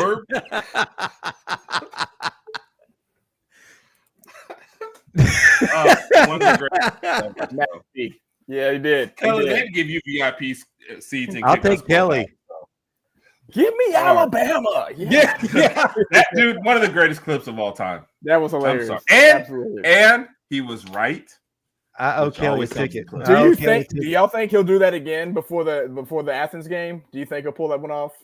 No, I don't think he'll pull it because I don't know if he knows which way that one will go. So yeah. You'll know a lot more by those games. Georgia will actually have played an SEC game. You know, we play, I guess, Wisconsin and Florida State, so we'll see. So, tough game, guys, I'm putting ZNet's. Well, no, this is ZNet's last. Your most hated rival with her might be in the chat. Yeah. ZNet, this shot is for you, Michigan fan, sticking around with us tonight, even though we had some hate for you. Dude, we absolutely appreciate you. Love you. Thank you for sticking around. Hope you subscribe. Check us out some other time. Please do something. Love to have you on. Appreciate you. Roll Tide to you. Roll Tide. It feels weird asking the person with like 1 million viewers, and we're the people trying to crawl to 500. But Justin, do you have any audience questions tonight tagged? No. We I already worked them in as we went along. So you probably didn't even realize, but I kind of worked them into the stuff. So ZNet, thank you for subscribing. Appreciate it. Justin, what's coming up for the Bama Standard? What can we expect?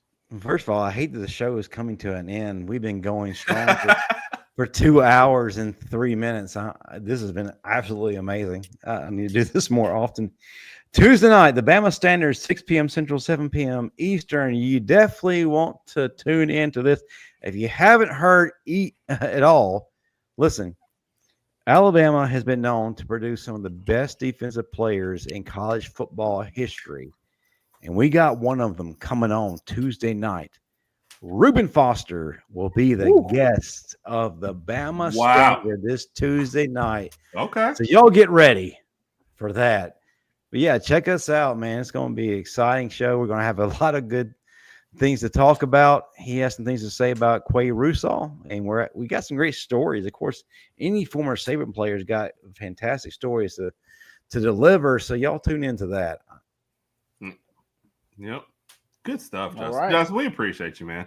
We appreciate the fact that you just got to let loose a little tonight and relax and just have a good time. But the thing we appreciate most, yes, is that you picked Herb over Rodg. I mean, it is what it is. Kudos, folks. Herb. If you didn't see it, Herb, it's okay. It's okay, Herb. I got your Venmo before you asked the question.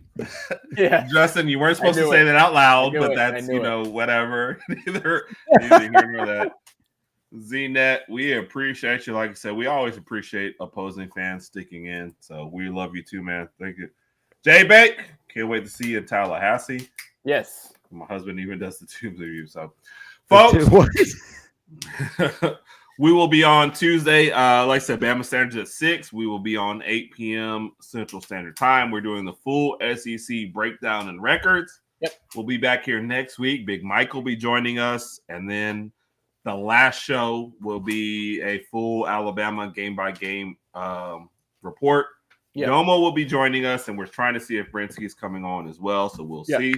Justin, thank you very much, man. Thank you, man. We appreciate you. Y'all are 16 and able to have fun. Subscribers away from 500. So, folks, yes, I need you to do your part. If you're new tuning in, push them over that 500 subscriber mark. We couldn't do it without you. Yes, we could. It's a lot of fun, as we appreciate it. Justin, we always appreciate you, man. So glad we could bring a smile to your face, man. Yeah. Everyone have a good night. Hopefully we'll see you on Tuesday. Yes. Roll Tide, everybody. Roll Tide.